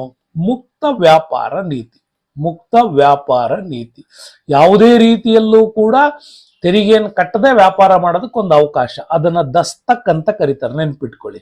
ನೆಕ್ಸ್ಟ್ 1757 ಪ್ಲಾಸಿ ಕದನ ನಡೀತು. 1764 ಬಕ್ಸರ್ ಕದನ ನಡೀತು. ಬಕ್ಸರ್ ಕದನದ ನಂತರ ಅಲಹಾಬಾದ್ ಒಪ್ಪಂದ ಆಯ್ತು. ಅಲಹಾಬಾದ್ ಒಪ್ಪಂದದ ಪರಿಣಾಮವೇ 1765 ಬ್ರಿಟಿಷರಿಗೆ ದಿವಾನಿ ಹಕ್ಕು ಕೂಡ ಸಿಕ್ತು. ಇದನ್ನ ಶಾ ಆಲಂ ಅವಾಗ ಮೊಘಲ್ ದೊರೆ ಇದ್ದ, ಅವನು ಅವ್ರಿಗೆ ಕೊಡ್ತಾನೆ. ಏನ್ ದಿವಾನಿ ಹಕ್ಕು ಅಂತಂದ್ರೆ, ಬಂಗಾಳದಲ್ಲಿ ಕಂದಾಯ ವಸೂಲಿ ಮಾಡತಕ್ಕಂತ ಹಕ್ಕು. ಆ ಕಂದಾಯ ವಸೂಲಿ ಮಾಡುವ ಹಕ್ಕನ್ನ ದಿವಾನಿ ರೈಟ್ಸ್ ಅಂತ ಕರಿತೀವಿ. ಅದು ಅವರಿಗೆ ಶಾ ಆಲಂ ದೊರಕಿಸ್ಕೊಡ್ತಾನೆ. 1799 ಲಾರ್ಡ್ ವೆಲ್ಲೆಸ್ಲಿ ಭಾರತಕ್ಕೆ ಬರ್ತಾನೆ. ಅವನು ಸಹಾಯಕ ಸೈನ್ಯ ಪದ್ಧತಿಯನ್ನು ತರೋದ್ರ ಮೂಲಕ ಬ್ರಿಟಿಷ್ ಸಾಮ್ರಾಜ್ಯವನ್ನ ವಿಸ್ತಾರ ಮಾಡಿದ. 1848 ದತ್ತು ಮಕ್ಕಳಿಗೆ ಹಾಕಿರೋ ಉತ್ತರ ಹಕ್ಕಿಲ್ಲ ಅನ್ನೋ ನೀತಿಯಿಂದ ಡಾಲೌಸಿ ಭಾರತಕ್ಕೆ ಬಂದ. ಭಾರತವನ್ನು ಇನ್ನೂ ಹೆಚ್ಚು ವಿಸ್ತಾರಗೊಳಿಸ್ತವನು ಇವನು. ಕಂಪ್ಲೀಟ್ ಭಾರತವನ್ನ ಬಡದು ಬಾಯಿಗೆ ಹಾಕೊಂಡವನೇ ಡಾಲೌಸಿ. ಅಲ್ಲಿಗೆ ಭಾರತದ ನಂತರ ಯುದ್ಧ ಮಾಡೋದಕ್ಕೆ ಯಾವುದೇ ಸಾಮ್ರಾಜ್ಯಗಳು ಉಳ್ಕೊಂಡಿರಲಿಲ್ಲ. ಇದಿಷ್ಟು ಇಂಪಾರ್ಟೆಂಟ್ ಪಾಯಿಂಟ್ಸ್. ಬಹಳಷ್ಟು ಪ್ರಶ್ನೆಗಳು ಇಲ್ಲಿಂದ ರೈಸ್ ಆಗ್ತವೆ. ಬಹಳ ಇಂಪಾರ್ಟೆಂಟ್ ಆಗಿ ಇದನ್ನ ನೀವು ನೆನ್ಪಿಟ್ಕೊಂಡು ನೋಡ್ಕೊಳ್ಳಿ. ಯಾಕಂದ್ರೆ ಸ್ಟಾರ್ ಹಾಕ್ತೀನಿ ಅಂದ್ರೆ ನೀವು ಇಂಪಾರ್ಟೆಂಟ್ ಅಂತ. ನೆಕ್ಸ್ಟ್ ನೋಡಿ, ಇದರ ಆಧಾರದ ಮೇಲೆ ಏನೇನು ಪ್ರಶ್ನೆ ಕೇಳಿದ್ದಾರೆ ಅಂತ ನೋಡಿ. ಏನೇನು ಪ್ರಶ್ನೆ ಕೇಳಿದ್ದಾರೆ? ಎರಡನೇ ಶಾ ಆಲಂ ಇಲ್ಲಿ ಬ್ರಿಟಿಷ್ ಈಸ್ಟ್ ಇಂಡಿಯಾ ಕಂಪನಿಗೆ ಬಂಗಾಳದ ಮೇಲಿನ ದಿವಾನಿ ಹಕ್ಕನ್ನು ನೀಡಿದನು. ಯಾರು ನೀಡಿದ್ರು? ಶಾ ಆಲಂ. ಯಾರು ನೀಡಿದ್ರು ಅಂತ ಕೇಳಿದ್ರೆ ನಾನು ಅದನ್ನ ಹೇಳಿ 1765 ಅಲಹಾಬಾದ್ ಒಪ್ಪಂದದ ಪ್ರಕಾರ ಬಕ್ಸರ್ ಕದನದ ನಂತರ ಇದು ಸಿಗುತ್ತೆ ನೋಡಿ. ಇಲ್ಲಿ ಫಾರೂಕ್ ಸಿಯಾರ್ ಕೊಟ್ಟಿದ್ದಾರೆ. ಇವನ್ ಕೊಟ್ಟಿದ್ದೇನು? ದಸ್ತಕ್ ನೀತಿಯನ್ನ ಕೊಟ್ಟಿದ್ದ. ಎರಡನೇ ಬಹದ್ದೂರ್ ಶಾ ಜಾಫರ್ ಯಾರು? 1857 ಕ್ರಾಂತಿ ನಡೆಯುವಾಗ ಮೊಘಲ್ಲರ ಕೊನೆಯ ದೊರೆ ಇದ್ದ. ಮೊಘಲ್ಲರ ಕೊನೆಯ ದೊರೆ ಇವನು. ಜಹಾಂಗೀರ್ ನಿಮ್ಗೆ ಗೊತ್ತಲ್ಲ, ವಿಲಿಯಂ ಹಾಕಿನ್ಸ್ ಭಾರತಕ್ಕೆ ಬಂದಾಗ ಇವನೇ ಇದ್ದದ್ದು, ಪ್ಲಸ್ ಬೆಸ್ಟ್ ಇದ್ದ, plus sir Thomas rho. Okay, ಇವರಿಗೆ ಹಕ್ಕುಗಳನ್ನು ಕೊಡುವಾಗ ಇವನ ಆಸ್ಥಾನಕ್ಕೆ ಭೇಟಿಯನ್ನ ನೀಡಿದ್ರು. ಓಕೆ, ನೆಕ್ಸ್ಟ್ ಬರೋಣ. ಮತ್ತೆ ಇದ್ರ ಮೇಲೆ ಕೇಳಿರುವಂತ ಇಂಪಾರ್ಟೆಂಟ್ ಪ್ರಶ್ನೆಗಳು ನೋಡಿ. ಕಾಲಾನುಕ್ರಮಣಿಕೆಯಲ್ಲಿ ಬರೀರಿ ಅಂತಿದೆ. ಕಾಲಾನುಕ್ರಮಣಿಕೆಯಲ್ಲಿ ಪ್ಲಾಸ್ಟಿಕ್ ಅದನ್ನ 1757 ಇಲ್ಲಿ ಕೊಟ್ಟಿದ್ದೀನಿ ನೋಡಿ, 1757. ಸಹಾಯಕ ಸೈನ್ಯ ಪದ್ಧತಿ ಲಾರ್ಡ್ ವೆಲ್ಲೆಸ್ಲಿ 1799. ದತ್ತು ಮಕ್ಕಳಿಗೆ ಉತ್ತರಾಧಿಕಾರದ ಹಕ್ಕಿಲ್ಲ 1848. ಬಕ್ಸಾರ್ ಕದನ 1764. ಅಲ್ಲಿಗೆ ಫಸ್ಟ್ ನಾವೇನ್ ನೋಡ್ಬೇಕು, ಪ್ಲಾಸಿ, ಅದಾದ್ಮೇಲೆ ಬಕ್ಸರ್, ಅದಾದ್ಮೇಲೆ ಸಹಾಯಕ ಸೈನ್ಯ ಪದ್ಧತಿ, ಅದಾದ್ಮೇಲೆ ದತ್ತು ಮಕ್ಕಳಿಗೆ ಉತ್ತರಾಧಿಕಾರದ ಹಕ್ಕಿಲ್ಲ. ಅಲ್ಲಿಗೆ ನಮ್ಗೆ ಫಸ್ಟ್ ಬರೋದು ಯಾವುದು, 1757. ಓಕೆ, ಅದಾದ್ಮೇಲೆ 1764, ಅದಾದ್ಮೇಲೆ ಸಹಾಯಕ ಸೈನ್ಯ ಪದ್ಧತಿ, ಅದಾದ್ಮೇಲೆ ದತ್ತು ಮಕ್ಕಳಿಗೆ ಉತ್ತರಾಧಿಕಾರದ ಹಕ್ಕಿಲ್ಲ. ಇದು ನಿಮ್ಗೆ ರೈಟ್ ಆನ್ಸರ್ ಆಗತ್ತೆ. ಓಕೆ, ಸೊ ಮುಂದಿನ ಪ್ರಶ್ನೆಗೆ ಹೋಗೋಣ. ಅದ್ರ ಮೇಲೆ ಮತ್ತೇನ್ ಕೇಳಿದ್ದಾರೆ ನೋಡಿ, ಸೇಮ್ ಅದ್ರ ಮೇಲೆ ಮತ್ತೆ ಪ್ರಶ್ನೆ ಕೇಳ್ತಾರೆ ನಿಮ್ಗೆ. ಪ್ಲಾಸಿ ಕದನ ನಡೆದ ವರ್ಷ 1757. ಪ್ಲಾಸಿ ಕದನ 2021 ಪ್ರಶ್ನೆ ಇದು. ಓಕೆ, 1764 ಏನು, ಬಕ್ಸಾರ್ ಕದನ. ಇದು 1764 ಬಕ್ಸಾರ್ ಕದನ. 1857 ಏನು, ಪ್ರಥಮ ಸ್ವಾತಂತ್ರ್ಯ ಸಂಗ್ರಾಮ. 1761 ಏನಿದು, ಮೂರನೇ ಪಾಣಿಪತ್ ಕದನ ನಡೀತು, ನೆನ್ಪಿಟ್ಕೊಳ್ಳಿ. 1526 ಒಂದನೇ ಪಾಣಿಪತ್ತು, 1556 ಎರಡನೇ ಪಾಣಿಪತ್ತು, 1761 ಮೂರನೇ ಪಾಣಿಪತ್ತು. ಇದು ನಡೆದಿದ್ದು ಮೊಘಲರಿಗೂ ಮತ್ತೆ ದೆಹಲಿ ಸುಲ್ತಾನರಿಗೂ ನಡೆದಿತ್ತು. ಇಲ್ಲಿ ಮೊಘಲರಲ್ಲಿ ಬಾಬರ್ ಇದ್ದ, ಇಲ್ಲಿ ದೆಹಲಿ ಸುಲ್ತಾನರಲ್ಲಿ ಇಬ್ರಾಹಿಂ ಲೋಧಿ ಇದ್ದ. ಇದು ನಡೆದದ್ದು ಯಾರಿಗೆ, ಮೊಘಲರಿಗೂ ಮತ್ತೆ ಅಫ್ಘನ್ ಸರ್ದಾರರಿಗೂ ಕೂಡ ನಡೆದಿತ್ತು. ಇಲ್ಲಿ ಯಾರಿದ್ರು ಮೊಘಲರಲ್ಲಿ ಬೈರಮ್ ಖಾನ್ ಪ್ಲಸ್ ಅಕ್ಬರ್ ಇದ್ರ. ಇಲ್ಲಿ ಯಾರಿದ್ರು, ಹೇಮಚಂದ್ರ ವಿಕ್ರಮಾದಿತ್ಯ ಇದ್ದ. ಓಕೆ, ಅಫ್ಘನ್ ಸರ್ದಾರರ ನಾಯಕ ಹೇಮಚಂದ್ರ ವಿಕ್ರಮಾದಿತ್ಯ, ದೆಹಲಿಯನ್ನಾಳಿದ ಕೊನೆಯ ಹಿಂದೂ ದೊರೆ ಇವನೇನೆ.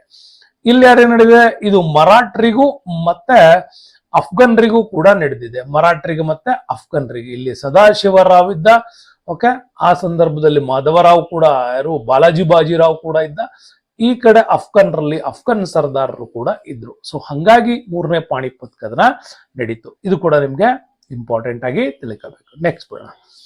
ನೆಕ್ಸ್ಟ್ ನಮ್ಗೆ ಕಾನ್ಸೆಪ್ಟ್ ಆಂಗ್ಲೋ ಮೈಸೂರು ವಾರ್ ಬಗ್ಗೆ ಪ್ರಶ್ನೆಗಳನ್ನ ಕೇಳ್ತಾರೆ. ಆಂಗ್ಲೋ ಮೈಸೂರು ವಾರ್ಸ್ ಬಗ್ಗೆ ನೋಡಿ. ಆಂಗ್ಲೋ ಮೈಸೂರು ಯುದ್ಧಗಳು 1767ರಿಂದ 69 ಮಧ್ಯ ನಡೀತು. ಮೊದಲ ಆಂಗ್ಲೋ ಮೈಸೂರು ಯುದ್ಧ ನಡೆದದ್ದು ಹೈದರಾಲಿ ಯುದ್ಧ. ಇಲ್ಲಿ ಓಕೆ, ಹೈದರಾಲಿ ಯುದ್ಧ ವರ್ಸಸ್ ಬ್ರಿಟಿಷರು ನಡುವೆ ನಡೀತು. ಬ್ರಿಟಿಷರಲ್ಲಿ ಅವಾಗ ಯಾರಿದ್ರು, ಕರ್ನಲ್ ಸ್ಮಿತ್ ಇದ್ದ, ನೆನ್ಪಿಟ್ಕೊಳ್ಳಿ. ಕರ್ನಲ್ ಸ್ಮಿತ್ ಇದ್ದ. ಕರ್ನಲ್ ಸ್ಮಿತ್ ವರ್ಸಸ್ ಹೈದರಾಲಿ ನಡುವೆ ಯುದ್ಧ ನಡೀತು. ಇದರಲ್ಲಿ ಬ್ರಿಟಿಷರು ಸೋಲ್ತಾರೆ, ಮದ್ರಾಸ್ ಒಪ್ಪಂದದೊಂದಿಗೆ ಕೊನೆಗೊಳ್ಳುತ್ತೆ.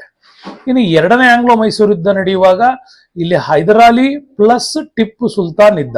ಬಟ್ ಹೈದರಾಲಿ 1782ರಲ್ಲಿ ಪೋರ್ಟ್ ನೋವಾ ಕದನ ಅಂತ ನಡೆಯುತ್ತೆ, ಸೋಲಿಗನೂರು ಕದನ ಅಂತಾನು ಕರೀತೀವಿ. ಅಲ್ಲಿ ಹೈದರಾಲಿ ಮರಣ ಆಗತ್ತೆ. ಹೈದರಾಲಿ ಮರಣ ಆದಾಗ ಟಿಪ್ಪು ಅದನ್ನ ಕಂಟಿನ್ಯೂ ಮಾಡ್ತಾನೆ. 1784 ಮಂಗಳೂರು ಒಪ್ಪಂದ ನಡೆಯುತ್ತೆ. ಹಾಗಾಗಿ ಮಂಗಳೂರು ಒಪ್ಪಂದ ನಡೆಯುವಾಗ ಯಾರಿದ್ದಾರೆ, ವಾರನ್ ಹೆಸ್ಟಿಂಗ್ಸ್ ಇದ್ದಾನೆ ಇಲ್ಲಿ. ಓಕೆ, ವಾರನ್ ಹೆಸ್ಟಿಂಗ್ಸ್ ಇದ್ದ. ಈಗ ನೆಕ್ಸ್ಟ್ ನೋಡಿ, ಮೂರನೇ ಆಂಗ್ಲೋ ಮೈಸೂರು ಯುದ್ಧ 1792 ಶ್ರೀರಂಗಪಟ್ಟಣ ಒಪ್ಪಂದದೊಂದಿಗೆ ಕೊನೆಗೊಳ್ಳುತ್ತೆ. 1790ರಿಂದ ಶುರುವಾಗಿ 92ರವರೆಗೂ ಕೂಡ ನಡೆದಿತ್ತು. ಈಗ ಯಾರಿದ್ರು, ಇಲ್ಲಿ ಟಿಪ್ಪು ಸುಲ್ತಾನ್ ಮಾತ್ರ ಇದ್ದಾನೆ. ಅಲ್ಲಿ ಎದುರುಗಡೆ ಯಾರಿದ್ರು, ಲಾರ್ಡ್ ಕಾರ್ನ್ ವಾಲಿಸ್ ಇದ್ದಾನೆ. ಲಾರ್ಡ್ ಕಾರ್ನ್ ವಾಲಿಸ್ ಇದ್ದಾನೆ. ಇಲ್ಲಿ ಶ್ರೀರಂಗಪಟ್ಟಣ ಒಪ್ಪಂದ ಆಯ್ತು. ಸೊ ಟಿಪ್ಪುವಿನ ಮಕ್ಕಳನ್ನ ಅರೆಸ್ಟ್ ಮಾಡ್ತಾರೆ, ತಗೊಂಡೋಗಿ ಆತ ವೆಲ್ಲೂರಲ್ಲಿ ಅವನ್ನ ಕೂಡ ಹಾಕ್ತಾರೆ. ನೆಕ್ಸ್ಟ್ ನಾಲ್ಕನೇ ಆಂಗ್ಲೋ ಮೈಸೂರು ಯುದ್ಧ 1799ರಲ್ಲಿ ನಡೀತು. ಈಗ ಟಿಪ್ಪು ಸುಲ್ತಾನ್, ಅವನ ಎದುರುಗಡೆ ಯಾರಿದ್ರು, ವೆಲ್ಲೆಸ್ಲಿ ಇದ್ದ. ಈಗ ವೆಲ್ಲೆಸ್ಲಿ ಇದ್ದ. ಹಾಗಾಗಿ ಸಹಾಯಕ ಸೈನ್ಯ ಪದ್ಧತಿಗೆ ಅವನು ಸಹಿ ಹಾಕ್ಲಿಲ್ಲ ಅನ್ನೋ ಕಾರಣಕ್ಕಾಗಿ ಟಿಪ್ಪು ಹೋರಾಟ ಮಾಡ್ತಾನೆ. ಟಿಪ್ಪು ಮರಣವಂತಾನೆ. ಈಗ ನಮ್ಮಲ್ಲಿ ಮೂರನೇ ಕೃಷ್ಣರಾಜ ಒಡೆಯರವರಿಗೆ ಅಧಿಕಾರ ಹಸ್ತಾಂತರ ಆಗತ್ತೆ. ಇಲ್ಲೂ ಕೂಡ ಒಪ್ಪಂದ ಆಯ್ತು. ಅದನ್ನ ಶ್ರೀರಂಗಪಟ್ಟಣ ಪೂರಕ ಒಪ್ಪಂದ ಅಂತ ಕರಿತೀವಿ. ಆ ಒಪ್ಪಂದ ಕೂಡ ಇಲ್ಲ ಆಯ್ತು. ಒಡೆಯರಿಗೆ ಪುನಃ ಅಧಿಕಾರ ಹಸ್ತಾಂತರ ಮಾಡಿದ್ರು. ಈಗ ದಿವಾನ್ ಪೂರ್ಣಯ್ಯನವರು ಇಲ್ಲಿ ಮೊದಲ ದಿವಾನ್ ಆಗಿ ಅಧಿಕಾರವನ್ನ ವಹಿಸ್ಕೊಳ್ತಾರೆ. ಇದಿಷ್ಟು ನಿಮ್ಗೆ ಮ್ಯಾಟ್ರು ಅರ್ಥ ಅಲ್ಲ. ರಿಪೀಟ್ ಇದನ್ನೊಂದು ಸ್ವಲ್ಪ ಹಿಂದಕ್ಕೆ ಬಂದು ನೋಡ್ಕೊಳ್ಳಿ, ಚೆನ್ನಾಗಿರುತ್ತೆ. ಇದ್ರ ಮೇಲೆ ಫುಲ್ ಡೀಟೇಲ್ಸ್ ಮತ್ತೆ ನಿಮ್ಗೆ GPSTR HSTR ಸರಣಿಯಲ್ಲಿ ಮಾಡ್ತೀನಿ. ಜಸ್ಟ್ TETಗೆ ಇಷ್ಟು ನೋಡ್ಕೊಳ್ಳಿ. ನೆಕ್ಸ್ಟ್ ಬೇಡ ನೋಡಿ, ಇದ್ರ ಮೇಲೆ ಏನೇನು ಪ್ರಶ್ನೆಗಳು ಕೇಳಿದ್ದಾರೆ ಅಂತ. ಎರಡನೇ ಆಂಗ್ಲೋ ಮೈಸೂರು ಯುದ್ಧ, ಇದು ಎರಡನೇ ಆಂಗ್ಲೋ ಮೈಸೂರು ಯುದ್ಧ ಯಾವ ಒಪ್ಪಂದದೊಂದಿಗೆ ಕೊನೆಯಾಯಿತು ಅಂತ ಕೊಟ್ಟಿದ್ದಾರೆ. ಎರಡನೇ ಆಂಗ್ಲೋ ಮೈಸೂರು ಯುದ್ಧ 1784 ಮಂಗಳೂರು ಒಪ್ಪಂದದೊಂದಿಗೆ. ಮದ್ರಾಸು 1ನೇ ಆಂಗ್ಲೋ ಮೈಸೂರು ಯುದ್ಧ. ಶ್ರೀರಂಗಪಟ್ಟಣ 92ಕ್ಕೆ 3ನೇ ಆಂಗ್ಲೋ. ಇದು ಬೆಸ್ಸಿನ್ನು 1802 ನಮ್ಗೆ ಆಂಗ್ಲೋ ಮರಾಠ ಯುದ್ಧಕ್ಕೆ ಬರುತ್ತೆ, ಅಲ್ಲಿ ನಿಮಗೆ ಬಂದಾಗ ಇದ್ರ ಬಗ್ಗೆ ಹೇಳ್ತೀನಿ. ಆಂಗ್ಲೋ ಮರಾಠ ಒಪ್ಪಂದದೊಂದಿಗೆ ಕೊನೆಗೊಂಡದ್ದು. ನೆಕ್ಸ್ಟ್ ಇದ್ರ ಮೇಲೆ ಏನ್ ಪ್ರಶ್ನೆ ಕೇಳಿದಾರೆ ನೋಡಿ. ಮತ್ತೆ ಅಗೈನ್ 2022ರಲ್ಲಿ ಇದೇ ಪ್ರಶ್ನೆ ಬಂದಿದೆ. 2ನೇ ಆಂಗ್ಲೋ ಮೈಸೂರು ಯುದ್ಧ ಮಂಗಳೂರು ಒಪ್ಪಂದ ಆದ್ರೆ 3ನೇ ಆಂಗ್ಲೋ ಮೈಸೂರು ಯುದ್ಧ ಶ್ರೀರಂಗಪಟ್ಟಣ ಒಪ್ಪಂದ. Same questions ಕೇಳ್ಯಾರ. ಮದ್ರಾಸ್ ಒಪ್ಪಂದ 1ನೇ ಆಂಗ್ಲೋ ಮರಾಠ ಯುದ್ಧ. ಸಲ್ಬಾಯಿ ಒಪ್ಪಂದ ಕೊಟ್ಟಿದ್ದಾರೆ ನೋಡಿ, 1ನೇ ಆಂಗ್ಲೋ ಮರಾಠ ಇದು, 1ನೇ ಆಂಗ್ಲೋ ಮರಾಠ ಯುದ್ಧ, 1ನೇ ಆಂಗ್ಲೋ ಮರಾಠ ಯುದ್ಧ ಸಲ್ಬಾಯಿ ಒಪ್ಪಂದದೊಂದಿಗೆ ಕೊನೆಗೊಳ್ಳುತ್ತೆ. ಬೆಸ್ಸಿನ್ 1802 ಇದು 2ನೇ ಆಂಗ್ಲೋ ಮರಾಠ ಯುದ್ಧ. ಇದು 2ನೇ ಆಂಗ್ಲೋ ಮರಾಠ ಯುದ್ಧ. ಇಲ್ಲಿ 2ನೇ ಬಾಜಿರಾವ್ ಯುದ್ಧ. ಯಾವಾಗ ಇಲ್ಲಿ ಮಾಧವರಾವ್ ಮರಣಾನಂತರ ಇಲ್ಲಿ ನಾರಾಯಣ್ ರಾವ್ ಕೂಡ ಇದ್ದ, ಮತ್ತೆ 2ನೇ ನಾರಾಯಣ್ ರಾವ್ ಕೂಡ ಇಲ್ಲಿ ಬರ್ತಾನೆ. ರಘುನಾಥ್ ರಾವ್ ಅವನನ್ನ ಕೊಲೆ ಮಾಡ್ತಾರೆ. ಹಿಂಗಾಗಿ ಒಂದಿಷ್ಟು ಘಟನೆಗಳು ನಡೆದಿದೆ, ಅದ್ರ ಬಗ್ಗೆ ನಿಮ್ಗೆ ಫುಲ್ ಡೀಟೇಲ್ಸ್ ನೆಕ್ಸ್ಟ್ ಹೇಳ್ತೀನಿ. ಸೊ ನೆಕ್ಸ್ಟ್ ಬರೋಣ. ನೆಕ್ಸ್ಟ್ ನೋಡಿ, ಭೂಕಂದಾಯ ನೀತಿಗಳ ಬಗ್ಗೆ ನಿಮ್ಗೆ ಇದರಲ್ಲಿ ಪಠ್ಯ ಬರುತ್ತೆ. ಭೂಕಂದಾಯ ನೀತಿಗಳ ಬಗ್ಗೆ ಅಂತಂದ್ರೆ ಒಂದು ನಿಗದಿತ ಪ್ರಮಾಣದ ಆದಾಯವನ್ನ ಸರ್ಕಾರದ ಖಜಾನೆಗೆ ತರಬೇಕು ಅಂತಾನೆ ಬ್ರಿಟಿಷರು ಭಾರತದಲ್ಲಿ ಭೂಕಂದಾಯ ನೀತಿಗಳನ್ನ ಜಾರಿಗೆ ತಂದ್ರು. ಮೊದಲಿಗೆ ತಂದದ್ದು ಕಾಯಂ ಜಮೀನ್ದಾರಿ ಪದ್ಧತಿ. ಬಿಹಾರ್ ಮತ್ತು ಬಂಗಾಳದಲ್ಲಿ ಕಾರ್ನ್ವಾಲಿಸ್ ಇದನ್ನ ಜಾರಿಗೆ ತರ್ತಾರೆ. ಕಾರ್ನ್ವಾಲಿಸ್ ಇದನ್ನ ಜಾರಿಗೆ ತಂದ್ರೆ 25ರಿಂದ 30 ವರ್ಷದವರೆಗೆ ಒಂದೇ ರೀತಿಯ ಕಂದಾಯವನ್ನ ಫಿಕ್ಸ್ ಮಾಡ್ತಾನೆ. ಕಾಯಂ ಆಗಿ ಇಷ್ಟು ಕೊಡ್ಬೇಕು, ಇಲ್ಲಿ ಯಾವುದೇ ರಿಯಾಯಿತಿ ಇರಲಿಲ್ಲ. 1793ನಲ್ಲಿ ಇದು ಬಂತು. ಅದಾದ್ಮೇಲೆ ರೈತವಾರಿ ಪದ್ಧತಿಯನ್ನು ಇಂಟ್ರೊಡ್ಯೂಸ್ ಮಾಡ್ತಾರೆ 1801ರಲ್ಲಿ. ಇದೆಲ್ಲ ಮೊದಲ ಪ್ರಯೋಗ ಮಾಡೋದು ಬಾರಾಮಹಲ್ ಅಲ್ಲಿ ಮೊದಲ ಪ್ರಯೋಗ ನಡೀತು. ಬಾರಾಮಹಲ್ ಪ್ರಾಂತ್ಯದಲ್ಲಿ 1792ರಲ್ಲಿ ಅಲೆಕ್ಸಾಂಡರ್ ರೀಡ್ ಈ ಪದ್ಧತಿಯನ್ನ ಜಾರಿ ಮಾಡ್ತಾನೆ. ಜಾರಿ ಮಾಡಿ ಈ ಪದ್ಧತಿಯ ಆಗು ಹೋಗುಗಳೆಲ್ಲದನ್ನ ಚೆಕ್ ಮಾಡ್ತಾರೆ. ಅದಾದ್ಮೇಲೆ ಮದ್ರಾಸ್ ಪ್ರಾಂತ್ಯದಲ್ಲಿ ಮತ್ತು ಮೈಸೂರು ಪ್ರಾಂತ್ಯಗಳಲ್ಲಿ 1801ರಲ್ಲಿ ಸರ್ ಥಾಮಸ್ ರೋ ಇದನ್ನ ಜಾರಿಗೆ ತರ್ತಾನೆ.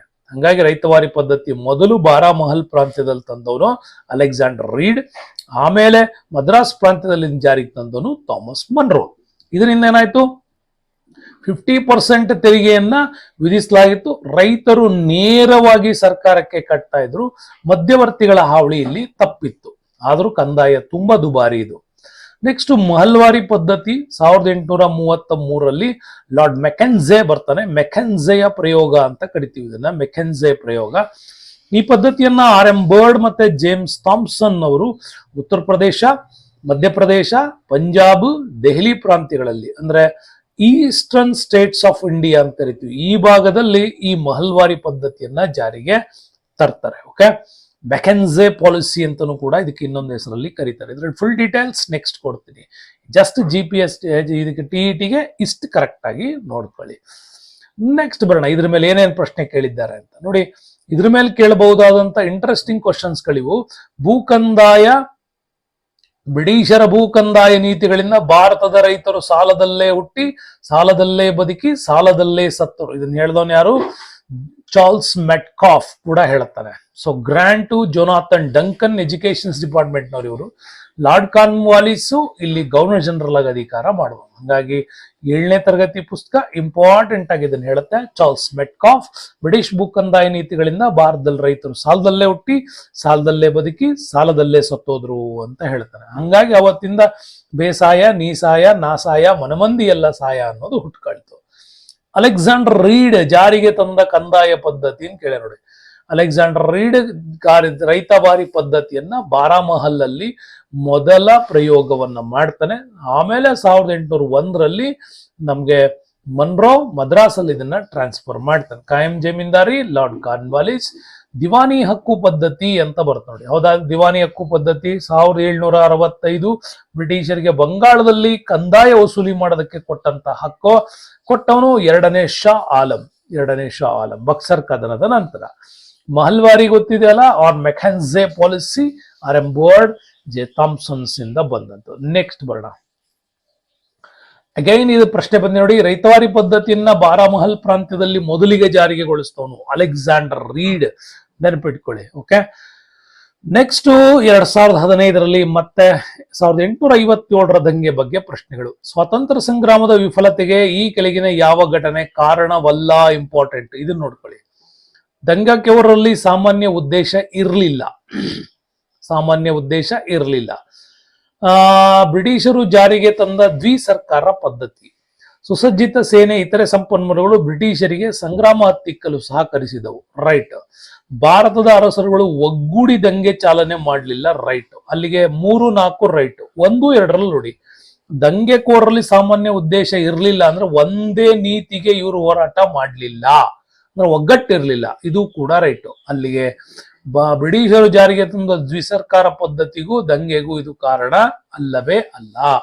ಓಕೆ, ಅದು ದ್ವಿಸರ್ಕಾರ ಪದ್ಧತಿಗಳು ಅವೆಲ್ಲ ನಮ್ಗೆ ಬರೋದು 1919 ಶುರುವಾಗತ್ತೆ. ಓಕೆ, 1935 ವರೆಗೆ ಇತ್ತು. ಬಟ್ ಇದು ನಮ್ಗೆ ನಡೆದಿರೋದು ಇದು ಪ್ರಥಮ ಸ್ವಾತಂತ್ರ್ಯ ಸಂಗ್ರಾಮ 1857 ಬಂತು. ಬಟ್ ಇದನ್ನ 1773ರಲ್ಲಿ ರೆಗ್ಯುಲೇಟಿಂಗ್ ಆಕ್ಟ್ ಅಲ್ಲಿ ಜಾರಿಗೆ ತರಬೇಕು ಅಂತ ಆಗತ್ತೆ. ಬಟ್ ಅದು ಆಗಿರ್ಲಿಲ್ಲ. ನೆಕ್ಸ್ಟ್ ಬರೋಣ ನೋಡಿ, ಒಂದೇ ಒಂದು ಪ್ರಶ್ನೆ ಅದಾದ್ಮೇಲೆ ಈ ಪ್ರಶ್ನೆ ಕೇಳಿದ ನೋಡಿ. ಝಾನ್ಸಿ ರಾಣಿ ಲಕ್ಷ್ಮೀಬಾಯಿ ಕಂಪನಿ ಸರ್ಕಾರದ ವಿರುದ್ಧ ದಂಗೆ ಏಳಲು ಕಾರಣ ದತ್ತು ಮಕ್ಕಳಿಗೆ ಉತ್ತರಾಧಿಕಾರದ ಹಕ್ಕಿಲ್ಲ ಅನ್ನುವ ನೀತಿಯ ವಿರುದ್ಧ ಅವಳಿಲ್ಲಿ ದಂಗೆಯನ್ನ ಎದ್ದಿದ್ಲು. ಸಬ್ಸಿಡರಿ ಅಲಯನ್ಸು ಇದು ಸಹಾಯಕ ಸೈನ್ಯ ಪದ್ಧತಿ.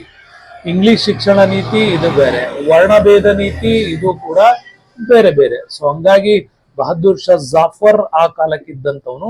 ಇಲ್ಲಿ ಬ್ರಿಟಿಷರು ಜಾರಿಗೆ ತಂದಂತಹ ಲಾರ್ಡ್ ವೆಲ್ಲೆಸ್ಲಿಯ ಸಹಾಯಕ ಸೈನ್ಯ ಪದ್ಧತಿಗಳು, ಲಾರ್ಡ್ ವೆಲ್ಲೆಸ್ಲಿಯ ಯಾವುದು ದತ್ತು ಮಕ್ಕಳಿಗೆ ಉತ್ತರಾಧಿಕಾರ ಹಕ್ಕಿಲ್ಲ ಅನ್ನುವ ಪದ್ಧತಿಗಳು, ಮತ್ತೆ ಇವರಿಗೆ ಬಿರುದುಗಳನ್ನ ಕೂಡ ತೆಗೆದುಹಾಕಿದ್ದು, ಅವರಿಗೆ ವಿಶ್ರಾಂತಿ ವೇತನವನ್ನ ಕೊಟ್ಟಿದ್ದು, ಇವೆಲ್ಲ ಕಾರಣಗಳಿಂದಾಗಿ ಆಯ್ತು. ಸೊ ಅದರ ಇನ್ ಡೀಟೇಲ್ಸ್ ಕೂಡ ಇದೆ, ವಿಡಿಯೋಗಳು ಕೆಳಗಡೆ ಡಿಸ್ಕ್ರಿಪ್ಷನ್ಸ್ ಅಲ್ಲಿ ಹಾಕ್ತಾನೆ, ನೋಡ್ಕೊಳ್ಳೋಣ. ನೆಕ್ಸ್ಟ್ ಬರೋಣ ನೋಡಿ, ಸಾಮಾಜಿಕ ಧಾರ್ಮಿಕ ಸುಧಾರಣಾ ಚಳುವಳಿಗಳ ಬಗ್ಗೆ ಪ್ರಶ್ನೆಗಳು ಏನೇನ್ ಬರ್ತವೆ ಅಂತ ಬುಕ್ ಅಲ್ಲಿರೋದ್ರ ಪ್ರಕಾರ ನೋಡೋಣ. ಫಸ್ಟ್ ಸಾಮಾಜಿಕ ಧಾರ್ಮಿಕ ಸುಧಾರಣಾ ಚಳುವಳಿ 1828 ಬ್ರಹ್ಮ ಸಮಾಜ್ ಇಲ್ಲಿ ಜಾರಿಗೆ ತರಲಾಯಿತು. ಬ್ರಹ್ಮ ಸಮಾಜದ ಸ್ಥಾಪಕರು ರಾಜಾರಾಮ್ ಮೋಹನ್ ರಾಯ್ ಅವರಿದ್ರು. 1814ರಲ್ಲಿ ಆತ್ಮೀಯ ಸಭಾವನ್ನ ಸ್ಥಾಪನೆ ಮಾಡ್ತಾರೆ. ಆ ನಂತರ ಇದು ಡೆವಲಪ್ಮೆಂಟ್ ಆಯ್ತು. 1829 ನೆನ್ಪಿಟ್ಕೊಳ್ಳಿ, ಸತಿ ಸಹಗಮನ ನಿಷೇಧ ಕಾಯ್ದೆ ಕೂಡ ಬಂತು. ಸಂವಾದ ಕೌಮುದಿ ಬಂಗಾಳಿ ಭಾಷೆಯಲ್ಲಿ ಮೊಟ್ಟ ಮೊದಲ ಬಾರಿಗೆ ಭಾರತೀಯ ಸಂಪಾದಕನೊಬ್ಬ ಪ್ರಕಟಗೊಳಿಸ್ತಾ ಇದ್ದಂತ ಪತ್ರಿಕೆ ಅದು ನಿಮ್ಗೆ ರಾಜಾರಾಮ್ ಮೋಹನ್ ರಾಯ್ ಅವ್ರದ್ದು ಇಲ್ಲಿ ಸಿಗತ್ತೆ. ಓಕೆ, ಮೀರತುಲ್ ಅಕ್ಬರ್ ಅವರು ಪರ್ಷಿಯನ್ ಭಾಷೆನಲ್ಲಿ ಬರೀತಕ್ಕಂಥದ್ದು. ಇದ್ರ ಬಗ್ಗೆ ಫುಲ್ ಡೀಟೇಲ್ಸ್ ಒಂದು ವಿಡಿಯೋ ಇದೆ ನೋಡಿ. ಸುಮಾರು ಲಕ್ಷಾಂತರ ಜನ ಇದನ್ನ ವ್ಯೂಸ್ ಮಾಡಿರ್ತಕ್ಕಂಥದ್ದು ಇಲ್ಲಿ ಬರುತ್ತೆ.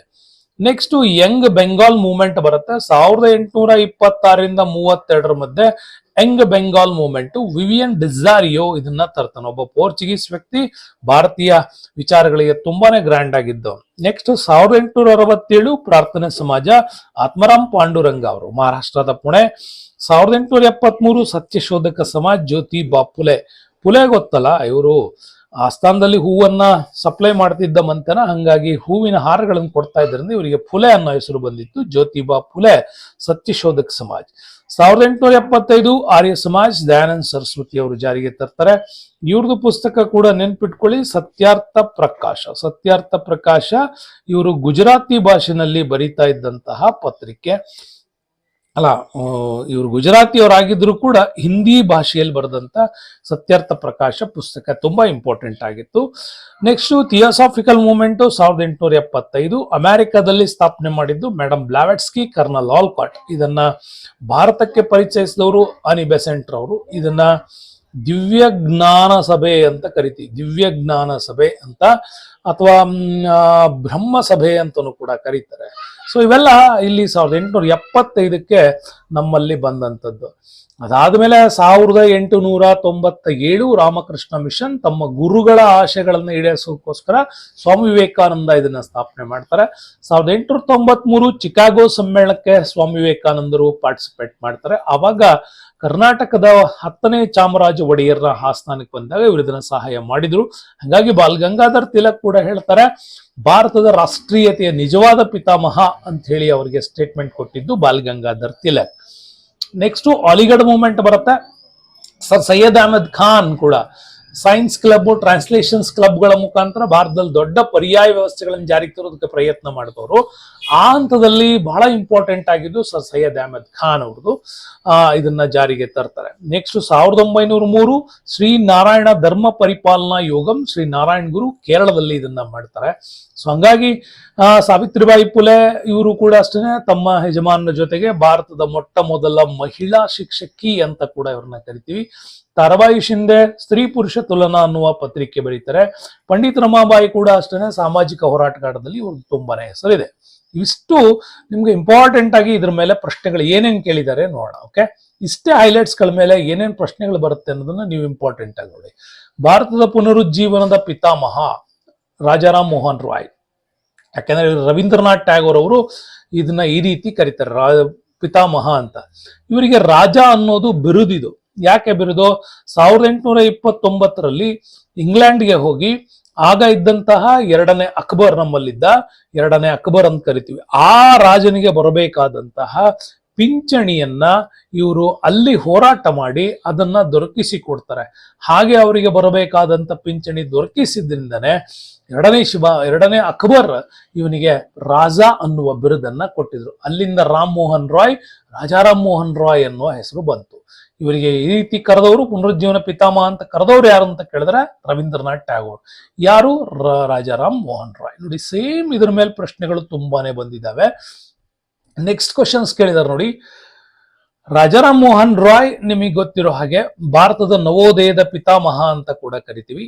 ದಯಾನಂದ ಸರಸ್ವತಿ ಅಂತ ಬಂದ್ರೆ ನಮ್ಗೆ ಶುದ್ಧಿ ಚಳುವಳಿ ನೆನ್ಪಿಟ್ಕೊಳ್ಳಿ. ಸ್ವಾಮಿ ಸಹಜಾನಂದ ಸರಸ್ವತಿ ಅಂತ ಬರ್ತಾರೆ. ಓಕೆ, ಸಹಜಾನಂದ ಸರಸ್ವತಿ ಇವರು ಈ ಚಳುವಳಿಯನ್ನ ಸ್ಟಾರ್ಟ್ ಮಾಡ್ತಾರೆ. ಅದು ಆರ್ಯ ಸಮಾಜದಿಂದ ಬಂದದ್ದು. ಡಾಕ್ಟರ್ ಅನಿ ಬೆಸೆಂಟ್ ಅಂತ ಬರುತ್ತೆ. ಡಾಕ್ಟರ್ ಅನಿ ಬೆಸೆಂಟ್ ಅಂತ ಬಂದ ತಕ್ಷಣ ಈಗ ತಾನು ಹೇಳಿದೆ ನಿಮ್ಗೆ, ಕರ್ನಲ್ ಆಲ್ಕಾಟ್, ಮೇಡಮ್ ಬ್ಲಾವೆಟ್ಸ್ಕಿ ಅವರ ಈ ಚಳುವಳಿಯನ್ನ ಭಾರತದಲ್ಲಿ ಶುರು ಮಾಡಿಬಿಟ್ಟು ಥಿಯೋಸಾಫಿಕಲ್ ಮೂವ್ಮೆಂಟ್ ಅನ್ನ ಭಾರತದಲ್ಲಿ ತಂದವರು ಇವರೇನೆ. ನೆಕ್ಸ್ಟ್ ಜ್ಯೋತಿಬಾ ಫುಲೆ ಅವರು ಬರ್ತಾರೆ. ಜ್ಯೋತಿಬಾ ಫುಲೆ ನಿಮ್ಗೆ ಅಸ್ಪೃಶ್ಯ ವರ್ಗದ ಬಾಲಕಿಯರ ಶಾಲೆಯನ್ನ ತರ್ತಾರೆ. ನೆಕ್ಸ್ಟ್ ಡೆಕ್ಕನ್ ಎಜುಕೇಶನ್ ಸೊಸೈಟಿ ನಿಮ್ಗೆ ಮಹಾದೇವ್ ಗೋವಿಂದ್ ರಾನಡೆ ಅವ್ರದ್ದು ಬರುತ್ತೆ. MGR ರಾನಡೆ ಅವರಿಂದ ಶುರುವಾಗಿದ್ದು ಅಲ್ಲಿ ನಮ್ಗೆ ಸಿಗ್ತದೆ. ಸತ್ಯಶೋಧಕ ಸಮಾಜದ ಪ್ರಭಾವದ ಪರಿಣಾಮ. ನೆಕ್ಸ್ಟ್ ಕ್ವಶನ್ಸ್ ಏನ್ ಕೇಳೋಣ. ಸೇಮ್ ಕ್ವಶನ್, ಪ್ರಾರ್ಥನೆ ಸಮಾಜದ ಸ್ಥಾಪಕರು ಯಾರು ಅಂತ ಕೇಳಿದ್ದಾರೆ. ಡಾಕ್ಟರ್ ಆತ್ಮಾರಾಮ್ ಪಾಂಡುರಂಗ ಅವರು. ಹೌದಾ? ಪ್ರಾರ್ಥನಾ ಸಮಾಜದ ಸ್ಥಾಪಕರು. ದಯಾನಂದ ಸರಸ್ವತಿ ಆರ್ಯ ಸಮಾಜ ಆದ್ರೆ, ರಾಜಾರಾಮ್ ಮೋಹನ್ ರಾಯ್ ಬ್ರಹ್ಮ ಸಮಾಜ ಆಗುತ್ತೆ. ಇನ್ನು ಜ್ಯೋತಿಬಾ ಫುಲೆ ಯಾವ ಸಮಾಜ? ನನ್ಗೆ ಕಮೆಂಟ್ ಅಲ್ಲಿ ತಿಳಿಸಿ. ಇಲ್ಲಿ ತನಕ ನೋಡಿದಿರಾ ಇಲ್ವಾ ಅಂತ ಗೊತ್ತಾಗ್ಬೇಕು ನನ್ಗೆ.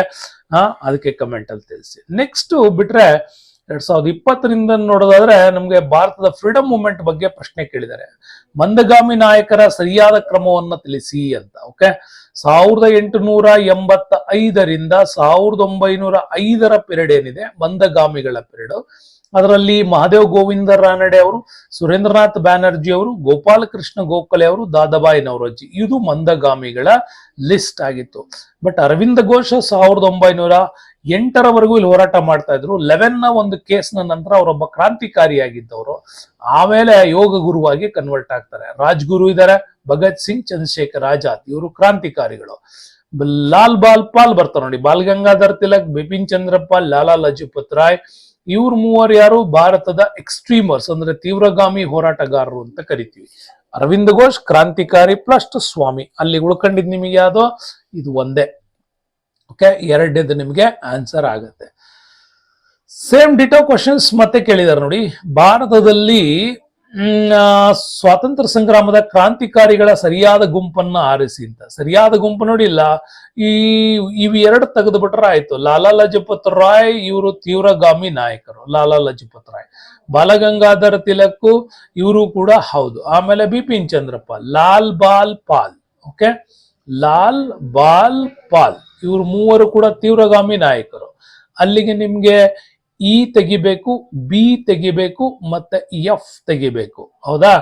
ಸೊ ಇನ್ನು ಉಳಿದವರೆಲ್ಲ ವಿ ಡಿ ಸಾವರ್ಕರ್, ಖುದಿರಾಮ್ ಬೋಸ್ ಗೊತ್ತಿದೆಯಲ್ಲ ನಿಮ್ಗೆ, ಇವ್ರ ಬಗ್ಗೆ ಒಳ್ಳೆ ವಿಡಿಯೋ ಮಾಡಿದೀನಿ, ಡಿಸ್ಕ್ರಿಪ್ಷನ್ಸ್ ಅಲ್ಲಿ ಲಿಂಕ್ ಕೊಡ್ತೀನಿ, ನೋಡ್ಕೊಳ್ಳಿ. ಖುದಿರಾಮ್ ಬೋಸ್ ಭಾರತದಲ್ಲಿ ಮೊಟ್ಟ ಮೊದಲ ಬಾರಿಗೆ ನೇಣಗಂಬಕ್ಕೆ ಏರಿದಂತ 18 ವರ್ಷದ ಯುವಕ. 18 ಇಯರ್ಸ್ಗೆ ಈ ದೇಶಕ್ಕಾಗಿ ಪ್ರಾಣ ಕೊಟ್ಟನ್ರಿ. ಅವನ ಬಗ್ಗೆ ಕೂಡ ನೀವು ಓದ್ಕೋಬೇಕು. ವಿ ಡಿ ಸಾವರ್ಕರ್ ನಿಮ್ಗೆ ಗೊತ್ತಿದೆ, ವಿನಾಯಕ್ ದಾಮೋದರ್ ಸಾವರ್ಕರ್ ಬಗ್ಗೆ, Chandrashekhar Azad, okay, then Bhagat Singh, then Madan Lal Dhingra. British ನಾಡಲ್ಲೇ ಕೊಲ್ಬೇಕು ಅನ್ನುವಂತ ಹಠಕ್ ಬಿದ್ದವನ್ರಿ ಮದನ್ ಲಾಲ್ ಢೀಂಗ್ರಾ. ಇನ್ನು ಭಗತ್ ಸಿಂಗ್ ಕೂಡ ಅಷ್ಟೇನೆ. ಇವರೆಲ್ಲ ಕ್ರಾಂತಿಕಾರಿಗಳು ನಮ್ಗಿಲ್ಲಿ ಸಿಗ್ತಾರೆ. ಓಕೆ, ಸೊ ಇದಕ್ಕೆ ಸಂಬಂಧಪಟ್ಟಂತ ಒಳ್ಳೊಳ್ಳೆ ವಿಡಿಯೋಗಳ ಡಿಸ್ಕ್ರಿಪ್ಷನ್ಸ್ ಅಲ್ಲಿ ಇದೆ, ನೋಡೋಣ. ನೆಕ್ಸ್ಟ್ ಬರೋಣ ಮ್ಯಾಪ್ ರೀಡಿಂಗ್ ಸ್ಕಿಲ್. ನಿಮ್ಗೆ ಮ್ಯಾಪ್ ರೀಡಿಂಗ್ ಕಲಿಸ್ತೀನಿ. ಫಸ್ಟ್ ಈ ರೀಡಿಂಗ್ ಸ್ಕಿಲ್ ನೋಡ್ಕೊಳ್ಳಿ. ಹೊಂದಿಕೊಳ್ಳುವ ಉತ್ತರವನ್ನ ಆಯ್ಕೆ ಮಾಡಿ ಅಂತ ಕೊಟ್ಟಿದ್ದಾರೆ. ಇಲ್ಲಿ ಕೊಟ್ಟಿರೋದು ದಂಡಿ ಕೊಡ್ತಾರೆ. ದಂಡಿ ಎಲ್ಲಿ ಬರುತ್ತೆ? ಗುಜರಾತ್ ಅಲ್ಲಿ ಬರೋದು ದಂಡಿ. ಯಾಕಂದ್ರೆ ಇಲ್ಲಿ ಉಪ್ಪಿನ ಸತ್ಯಾಗ್ರಹ, ನಾಗರಿಕ ಸಹಕಾರ ಚಳುವಳಿಯನ್ನ 1913 ಏನ್ ಗಾಂಧೀಜಿ ಕೈಕೊಟ್ರು, ಅದರ ಒಂದು ಭಾಗ ಇಲ್ಲಿ ಬರುತ್ತೆ. ಇಲ್ಲಿ ಜಲಿಯನ್ ವಾಲಾಬಾಗ್ ಕೊಟ್ಟಿದ್ದಾರೆ, ಸೆಕೆಂಡ್ ಬಿ. ಇದು ಜಲಿಯನ್ ವಾಲಾಬಾಗ್ 1919 ನಡೆದಂತಹ ಜಲಿಯನ್ ವಾಲಾಬಾಗ್ ದುರಂತ ಪಂಜಾಬ್ ಅಲ್ಲಾಗಿದ್ದು. ಅದಾದ್ಮೇಲೆ ಇದು ಇಂಪಾಲ್ ರಾಜಧಾನಿ, ಇದು ಕೂಡ. ಓಕೆ, ಇನ್ನು ಡಿಗೆ ಬಂದ್ರೆ ವಿಧುರಾಶ್ವತ. ಕರ್ನಾಟಕದಲ್ಲಿ ಧ್ವಜ ಸತ್ಯಾಗ್ರಹ ನಡೀತಲ್ಲ, ಈ ಧ್ವಜ ಸತ್ಯಾಗ್ರಹದ ಪರಿಣಾಮವೇ ಈ ವಿಧುರಾಶ್ವತ ಧ್ವಜ ಸತ್ಯಾಗ್ರಹ ಅಂತ ಕರಿತೀವಿ. ಅಲ್ಲಿಗೆ ನಮಗೆ ನೀವು ಸರಿಯಾಗಿ ನೆನಪಿಟ್ಕೊಂಡ್ರೆ ಇದಿಷ್ಟು ಕೂಡ ಆಪ್ಷನ್ಸ್ ಇದು ರೈಟ್ ಆಗತ್ತೆ. ಓಕೆ, ಸೊ ನೆಕ್ಸ್ಟ್ ಬರೋಣ. ಮುಂದಿನ ಪ್ರಶ್ನೆ, ಫ್ರೀಡಮ್ ಮೂವ್ಮೆಂಟ್ ಅಲ್ಲಿ ತುಂಬಾ ಚೆನ್ನಾಗಿ ಕೇಳಿದರೆ ಗಾಂಧೀಜಿಯವರ ವಿಚಾರದಲ್ಲಿ. 1893 ಮಹಾತ್ಮ ಗಾಂಧೀಜಿ ಆಫ್ರಿಕಾದ ನಟಾಲ್ಗೆ ಹೋಗ್ತಾರೆ. ಯಾಕೆ ಹೋಗಿದ್ರು ಅಂತಂದ್ರೆ, ದಾದಾ ಅಬ್ದುಲ್ಲಾ ಕಂಪನಿಯ ವಕಾಲತ್ತು ವಹಿಸೋದಕ್ಕೋಸ್ಕರವಾಗಿ ತಮ್ಮ ವೃತ್ತಿಯನ್ನ ಮಾಡಬೇಕು ಅಂತೇಳಿ 1891 ರಾಜ್ಕೋಟ್ನ ಮುಂಬೈನಲ್ಲಿ ವಕೀಲಿ ವೃತ್ತಿಯನ್ನು ಆರಂಭ ಮಾಡ್ತಾರೆ. ಬಟ್ ವಕೀಲಿ ವೃತ್ತಿ ಸಕ್ಸಸ್ ಆಗಲ್ಲ. ಆಗ ದಾದಾ ಅಬ್ದುಲ್ಲಾ ಅವರ ಕಂಪನಿ ಆಹ್ವಾನದ ಮೇರೆಗೆ 1893 ಅವರು ಆಫ್ರಿಕಾಕ್ಕೆ ಹೋಗ್ತಾರೆ. ಅಲ್ಲಿ ಅವರು ಸತ್ಯಾಗ್ರಹ, ಅಹಿಂಸೆ ಈ ಎಲ್ಲದರ ಪ್ರಯೋಗ 1905 ಈ ಪ್ರಯೋಗಗಳು ತುಂಬಾ ದೊಡ್ಡ ಮಟ್ಟದಲ್ಲಿ ಪ್ರಯೋಗಕ್ಕೆ ಬರ್ತದೆ. ವರ್ಣಭೇದ ನೀತಿ ವಿರುದ್ಧ ಹೋರಾಡಲು, ದಕ್ಷಿಣ ಆಫ್ರಿಕಾದ ಜನರ ನೆರವು ಪಡೆಯಲು, ನೆಲ್ಸನ್ ಮಂಡೇಲಾ ಅವ್ರನ್ನ ಭೇಟಿ ಮಾಡಲು ಅಲ್ಲ. ಓಕೆ, ಇದು ಮೂರು ಅಲ್ಲಿ ಹೋದ್ಮೇಲೆ ಅವ್ರಿಗೆ ಆಗಿರೋ ಇಂಪಾರ್ಟೆನ್ಸ್ ಇವೆಲ್ಲ. ಓಕೆ, ದ ನೆಕ್ಸ್ಟ್ ಕ್ವಶನ್ಸ್ ಹೋಗೋಣ. ಭಾರತ ರಾಷ್ಟ್ರೀಯ ಕಾಂಗ್ರೆಸ್ ಹರಿಪುರ ಅಧಿವೇಶನದ ಅಧ್ಯಕ್ಷರಾಗಿದ್ದವರು ಯಾರು ಅಂತ ಬರುತ್ತೆ. ಹರಿಪುರ ಕಾಂಗ್ರೆಸ್ ಸೆಷನ್ಸ್ ಸುಭಾಷ್ ಚಂದ್ರ ಬೋಸ್ ಅವರು ಕೂಡ ಆಗಿದ್ರು. ಓಕೆ, ಇದು ನಿಮ್ಗೆ ನೆನಪಿರ್ಲಿ. ಸುಭಾಷ್ ಗಾಂಧೀಜಿಯವರ ಬಗ್ಗೆ ಅಪಾರವಾದ ಗೌರವವನ್ನ ಹೊಂದಿದ್ರು, ಆದರೆ ರಾಜನೀತಿಯನ್ನ ವಿಮರ್ಶೆ ಮಾಡ್ತಾರೆ. 1939 ಕಾಂಗ್ರೆಸ್ ಅಧ್ಯಕ್ಷ ಸ್ಥಾನಕ್ಕೆ ಇವರು ರಾಜೀನಾಮೆ ಕೊಡ್ತಾರೆ. ಯಾಕೆಂದ್ರೆ 2ನೇ ಬಾರಿ ಇಲ್ಲಿ ಅಧ್ಯಕ್ಷ ಸ್ಥಾನವನ್ನು ವಹಿಸ್ಕೊಳ್ಬೇಕಾಗಿತ್ತು ಸುಭಾಷ್ ಚಂದ್ರ ಬೋಸ್. ಇಲ್ಲಿ ದೊಡ್ಡ ಮಟ್ಟದ ಚುನಾವಣೆ ನಡೀತು. ಗಾಂಧೀಜಿ ಕೂಡ ಅಷ್ಟೇನೆ ಪಟ್ಟಾಭಿ ಸೀತಾರಾಮಯ್ಯ ಅವರನ್ನ ನೆನ್ಪಿಟ್ಕೊಳ್ಳಿ. ಪಟ್ಟಾಭಿ ಸೀತಾರಾಮಯ್ಯನವ್ರನ್ನ ಸುಭಾಷ್ ಚಂದ್ರ ಬೋಸ್ ಅವರು ಎಲೆಕ್ಷನ್ ನಿಲ್ಲಿಸ್ತಾರೆ. ಆದ್ರೂ ಸುಭಾಷ್ ಗೆಲ್ತಾರೆ. ಆ ಕಡೆ ಗಾಂಧೀಜಿ ಪಟ್ಟಾಭಿ ಸೀತಾರಾಮಯ್ಯನವರ ಸೋಲು ಅವ್ರದಲ್ಲ, ಇದು ನನ್ನ ಸೋಲು ಅಂದ ತಕ್ಷಣ ಗಾಂಧೀಜಿ ಅವರ ಮೇಲೆ ಇವರ ರಾಜನೀತಿ ವಿಮರ್ಶೆ ಶುರುವಾಗುತ್ತೆ. ಕಾಂಗ್ರೆಸ್ ಅಧ್ಯಕ್ಷ ಸ್ಥಾನಕ್ಕೆ ರಾಜೀನಾಮೆ ಕೊಟ್ಟು ತಮ್ಮ ಗುರುಗಳ ಒಂದು ಹೆಸರಿನಲ್ಲೇ ಫಾರ್ವರ್ಡ್ ಬ್ಲಾಕ್ ಅನ್ನ ಸ್ಥಾಪನೆ ಮಾಡ್ತಾರೆ. ಗುರುಗಳ್ಯಾರು? ಚಿತ್ತರಂಜನ್ ದಾಸ್. ಓಕೆ, ಅವ್ರದೇ ಪತ್ರಿಕೆ ಹೆಸರಿದು ಫಾರ್ವರ್ಡ್ಗೆ ಸಂಪಾದಕೀಯ ಬರಿತಾ ಇದ್ದವರೇ ಸುಭಾಷ್ ಚಂದ್ರ ಬೋಸ್. ಹಂಗಾಗಿ ಅದನ್ನ ಮುಂದುವರಿಸ್ತಾರೆ. ಫಾರ್ವರ್ಡ್ ಬ್ಲಾಕ್ ಅನ್ನೋ ರಾಜಕೀಯ ಪಕ್ಷ ಕಟ್ತಾರೆ. ಸೇನೆ ಯಾವುದು? INA, Indian national army. ಅದು ಇವ್ರ ಸೇನೆ. ಪಕ್ಷ ಯಾವುದು? ಫಾರ್ವರ್ಡ್ ಬ್ಲಾಕ್. ಇದು ಕೂಡ ಚೆನ್ನಾಗಿ ನೆನ್ಪಿಟ್ಕೋಬೇಕು ನಾವು. ನೆಕ್ಸ್ಟ್ ಬಂದ್ರೆ ನಮ್ಗೆ ನೋಡಿ, ಕಾರ್ನ್ವಾಲಿಸ್ ಬಗ್ಗೆ ಪ್ರಶ್ನೆ ಕೇಳಿದ್ದಾರೆ. ಭಾರತೀಯರಿಗೆ ಕೆಳದರ್ಜೆ ಉದ್ಯೋಗಗಳನ್ನ ನೀಡಿದ್ದ, ಹಿಂದೂಸ್ತಾನದ ಪ್ರತಿಯೊಬ್ಬ ಮೂಲ ನಿವಾಸಿ ಭ್ರಷ್ಟ, ಅದಕ್ಕೋಸ್ಕರ ಆತ ಇದನ್ನ ಕೊಟ್ಟಿದ್ದ. ಇದು ನಿಮ್ಗೆ ರೈಟ್. ಒಳ್ಳೆ ಪ್ರಶ್ನೆ. ಮುಂದೆ ಬರೋಣ. ನೋಡಿ, ಕ್ವಿಟ್ ಇಂಡಿಯಾ ಚಳವಳಿ ಬಗ್ಗೆ ಪ್ರಶ್ನೆಗಳನ್ನು ಕೇಳಿದ್ದಾರೆ. ಕ್ವಿಟ್ ಇಂಡಿಯಾ ಚಳವಳಿ ಸಂದರ್ಭದಲ್ಲಿ ಸಮಾಜವಾದಿಗಳು ಯಾವ ಕಾರ್ಯತಂತ್ರವನ್ನ ಗುಂಪಿನ ಹೆಸರಿನಲ್ಲಿ ಅನುಷ್ಠಾನಕ್ಕೆ ತಂದ್ರೆ ದ ಫ್ರೀಡಮ್ ಸ್ಟ್ರಗಲ್ ಅನ್ನೋ ಹೆಸರಿನಲ್ಲಿ ಜಾರಿಗೆ ತರ್ತಾರೆ. ಫಾರ್ವರ್ಡ್ ಬ್ಲಾಕ್ ಇದು ರಾಜಕೀಯ ಪಕ್ಷ. ಕಾಂಗ್ರೆಸ್ ಸಮಾಜವಾದಿ ಕಾಂಗ್ರೆಸ್ ಪಕ್ಷವನ್ನು ಜಾರಿಗೆ ತಂದರು ಜಯಪ್ರಕಾಶ್ ನಾರಾಯಣ್. ಇದು INA ರಾಸ್ ಬಿಹಾರಿ ಬೋಸ್ ಕಟ್ಟಿದಾಗೆ ಸುಭಾಷ್ಗೆ ಹಸ್ತಾಂತರ ಆಗುತ್ತೆ ಭಾರತ ರಾಷ್ಟ್ರೀಯ ಸೇನೆ. ಹಂಗಾಗಿ 1942 ಜಯಪ್ರಕಾಶ್ ನಾರಾಯಣ್ ಈ ಒಂದು ದಿ ಫ್ರೀಡಮ್ ಸ್ಟ್ರಗಲ್ ಫ್ರಂಟ್ ಅನ್ನೋ ಹೆಸರಿನಲ್ಲಿ ಹೋರಾಟ ಮಾಡ್ತಾರೆ. ಸಮಾಜವಾದಿ ಕಾಂಗ್ರೆಸ್ 1934 ಜಯಪ್ರಕಾಶ್ ನಾರಾಯಣ್ ಬಿಹಾರದಲ್ಲಿ ಇದನ್ನ ಜಾರಿಗೆ ತರ್ತಾರೆ. ಯಾಕೆಂತಂದ್ರೆ ಸುಭಾಷ್ ಚಂದ್ರ ಬೋಸ್ ಜವಾಹರ್ಲಾಲ್ ನೆಹರು ರಷ್ಯಾದಿಂದ ವಾಪಸ್ ಆದ್ಮೇಲೆ ಈ ಕಮ್ಯುನಿಸ್ಟ್ ವಿಚಾರಗಳ ಬಗ್ಗೆ ಚೆನ್ನಾಗಿ ಮಾತಾಡ್ಲಿಲ್ಲ ಅನ್ನೋ ಕಾರಣಕ್ಕಾಗಿ ಕಾಂಗ್ರೆಸ್ ಇಂದ ಹೊರಗೆ ಬಂದು ಜಯಪ್ರಕಾಶ್ ನಾರಾಯಣ್ ಸೋಷಿಯಲಿಸ್ಟ್ ಕಾಂಗ್ರೆಸ್ ಪಕ್ಷವನ್ನು ಜಾರಿಗೆ ತರ್ತಾರೆ. ಫಾರ್ವರ್ಡ್ ಬ್ಲಾಕ್ ಕಾಂಗ್ರೆಸ್ ಇಂದ ಹೊರ ಬಂದಂತ ಸುಭಾಷ್ ಚಂದ್ರ ಬೋಸ್ 1932 ಈ ಒಂದು ರಾಜಕೀಯ ಪಕ್ಷ ಕಟ್ತಾರೆ. ಇನ್ನು INA ರಾಸ್ಬಿಹಾರಿ ಬೋಸ್ ಕಟ್ಟಿದಂತ ಸೇನೆ ಇದನ್ನ ಸುಭಾಷ್ರಿಗೆ ಹಸ್ತಾಂತರ ಆಗುತ್ತೆ. ದಿಲ್ಲಿ ಚಲೋ ಅಂತ ಕರಿತೀವಿ. ಈ ದಿಲ್ಲಿ ಚಲೋ ಮೂವ್ಮೆಂಟ್ ಮುಖಾಂತರವಾಗಿ ಅಂಡಮಾನ್ ನಿಕೋಬಾರ್ ಮುಖಾಂತರ ಮಯನ್ಮಾರ್ ನ ಬಾರ್ಡರ್ ಗಳಲ್ಲಿ ಭಾರತಕ್ಕೆ ಎಂಟ್ರಿ ಕೊಟ್ಟು ಮಿಜೋರಾಂ ಶಿಲ್ಲಾಂಗ್ ವರೆಗೂ ಕೂಡ, ಇಂಫಾಲ್ ವರೆಗೂ ಕೂಡ ದಾಳಿ ಮಾಡಿದ್ದು ಇದೇ ಕಾರಣಕ್ಕಾಗಿ. ಓಕೆ, ಇದಿಷ್ಟು ನಿಮ್ಗೆ ಗೊತ್ತಿರಲಿ. ಸೊ ನೆಕ್ಸ್ಟ್ ಫ್ರೀಡಮ್ ಮೂವ್ಮೆಂಟ್ ಬಗ್ಗೆ ಏನ್ ಪ್ರಶ್ನೆ ಇದೆ ಅಂತ ನೋಡೋಣ. ಸೊ ಇದು ಕೂಡ ತುಂಬಾ ಒಳ್ಳೆ ಪ್ರಶ್ನೆ ಇದೆ ನೋಡಿ. ಏನ್ ಕೇಳಿದ್ದಾರೆ, ಪೂರ್ಣ ಸ್ವರಾಜ್ಯದ ಘೋಷಣೆ 1929 ಇದು. ಓಕೆ, ಯಾಕೆಂತಂದ್ರೆ ಲಾಹೋರ್ ಸೆಷನ್ಸ್ ಅಲ್ಲಿ ತೆಕ್ಕೊಂಡ ತೀರ್ಮಾನ ಇದು. ಸೂರತ್ ಒಡಕು 1907. ಕಾಂಗ್ರೆಸ್ ಮಂದಗಾಮಿಗಳು ಮತ್ತೆ ತೀವ್ರಗಾಮಿಗಳು ಅಂತ ಡಿವೈಡ್ ಆಗಿದ್ದು ರಾಸ್ಬಿಹಾರಿ ಘೋಷ್ ಅವ್ರನ್ನ ಅಧ್ಯಕ್ಷರನ್ನಾಗಿ ಮಾಡ್ತಾರೆ. ಸೊ ಹಂಗಾಗಿ ಲಾಲಾ ಲಜಪತ್ ರಾಯ್ ಅವರ ಅಧ್ಯಕ್ಷ ಸ್ಥಾನದಿಂದ ವಿಫಲ ಆಗತ್ತೆ. ಬಾಲ್ ಗಂಗಾಧರ್ ತಿಲಕ್ ಸಿಟ್ಟಿಗೆದ್ದು ಈ ರೀತಿಯಾಗಿದ್ದಂಥದ್ದು. ಇನ್ನು ಬಂಗಾಳ ವಿಭಜನೆ 1905 ಲಾರ್ಡ್ ಕರ್ಜನ್ ಮಾಡಿದ್ದು. ಚೌರಿ ಚೌರಾ ದುರಂತ 1922 ಅಸಹಕಾರ ಚಳುವಳಿ UP-ನಲ್ಲಿ ನಡೆದಂತ ಒಂದು ದೊಡ್ಡ ಹೋರಾಟ, ಅದರಲ್ಲಿ ದುರಂತ ಕೂಡ ಆಯ್ತು. ಸೊ ಇದು ನಿಮ್ಗೆ ಕರೆಕ್ಟ್ ಆಗಿ ಬಂದ್ರೆ ಮೊದಲು C ಬರುತ್ತೆ, 1905 ಬರುತ್ತೆ. ಅದಾದ್ಮೇಲೆ B ಬರುತ್ತೆ, ಸೂರತ್ ಒಡಕು 1907 ಬರುತ್ತೆ. ಅದಾದ ಮೇಲೆ ನಮ್ಗೆ ಚೌರಿ ಚೌರಾ ದುರಂತ 1922, ಪೂರ್ಣ ಸ್ವರಾಜ್ಯ ಘೋಷಣೆ 1929. ಇದನ್ನ ಹೆಂಗ್ ನೆನ್ಪಿಟ್ಕೋಬೇಕು ಅಂತ ಒಂದು ಸ್ಮೂತ್ ಆಗಿ ಹೇಳ್ಕೊಡ್ತೀನಿ ನೆಕ್ಸ್ಟ್ ವಿಡಿಯೋದಲ್ಲಿ. ಹಿಸ್ಟ್ರಿ ಹೈಲೈಟ್ಸ್ ಅಂತ ಬರುತ್ತೆ, ಆ ವಿಡಿಯೋದಲ್ಲಿ ಹೇಳ್ಕೊಡ್ತೀನಿ. ನೆಕ್ಸ್ಟ್ ಬರ್ತಿದೆ 1919 ಕಾಯ್ದೆಗೆ ಸಂಬಂಧಿಸಿದ ಸರಿಯಾದ ಆಯ್ಕೆ ಯಾವುದು ಅಂತಂದ್ರೆ ಪ್ರಾಂತ್ಯಗಳಲ್ಲಿ ದ್ವಿಸರ್ಕಾರ ಪದ್ಧತಿಯನ್ನ ಜಾರಿಗೆ ತರ್ತೀವಿ ಅಂತ. ರಿಸರ್ವ್ ಬ್ಯಾಂಕ್ ಸ್ಥಾಪನೆ ಈ ಹಿಂದೆ ಮಾಡಲಾಗಿತ್ತು. ಭಾರತೀಯ ರಿಸರ್ವ್ ಬ್ಯಾಂಕ್ ಮತ್ತೆ ಜಾರಿಗೆ ತರ್ತೀವಿ 1935 ನಲ್ಲಿ. ಕೇಂದ್ರದಲ್ಲಿ ದ್ವಿಸರ್ಕಾರ 1935 ಆಕ್ಟ್ ಅಲ್ಲಿ ಬಂತು. ಪ್ರಾಂತ್ಯಗಳಿಗೆ ಶಾಸನ ಸದಸ್ಯರ ಸಂಖ್ಯೆಯನ್ನು ಹೆಚ್ಚಳ ಮಾಡಿದ್ದು ನಮ್ಗೆ 1813 ಚಾರ್ಟರ್ ಆಕ್ಟ್ ಅಲ್ಲಿ ಮಾಡಲಾಯಿತು. ಈ ಎಲ್ಲಾ ಆಕ್ಟ್ ಗಳ ವಿಡಿಯೋ ಕೂಡ ಕೆಳಗಡೆ ಡಿಸ್ಕ್ರಿಪ್ಷನ್ಸ್ ಅಲ್ಲಿ ಇದೆ, ನೋಡ್ಕೊಳ್ಳಿ. ಹಾಗಾಗಿ ಮರಿಬೇಡಿ, ಸ್ಫೂರ್ತಿ ಅಕಾಡೆಮಿ QR ಕೋಡ್ ನ ಸ್ಕ್ಯಾನ್ ಮಾಡಿ ಇದಕ್ಕೆ ಸಹಾಯ ಮಾಡ್ತೀರಿ ಅಂತ ಅನ್ಕೊಂಡಿದೀನಿ. ವಿಡಿಯೋ ನೋಡಿದ್ದಕ್ಕಾಗಿ ಪ್ರತಿಯೊಬ್ಬರಿಗೂ ಕೂಡ ಧನ್ಯವಾದಗಳು. ಎಲ್ಲಿ ಕಮೆಂಟ್ ಮಾಡಕ್ ಕೇಳಿದಿನೋ ಅಲ್ಲಿ ಮಾಡಬೇಕು, ಅಲ್ಲಿವರೆಗೆ ವಿಡಿಯೋ ನೋಡಿದಿರೋ ಎಲ್ಲ ಗೊತ್ತಾಗುತ್ತೆ. ಹಾಗಾಗಿ ಆಧುನಿಕ ಭಾರತ ಇತಿಹಾಸದ ಹೈಲೈಟ್ಸ್ ನಿಮ್ಗೆ ಇನ್ನೊಮ್ಮೆ ಬರುತ್ತೆ. ಶಾರ್ಟ್ ಕಟ್ ಹೈಲೈಟ್ಸ್ ನೋಡೋದನ್ನ ಮರಿಬೇಡಿ. ಥ್ಯಾಂಕ್ ಯು, ಧನ್ಯವಾದಗಳು.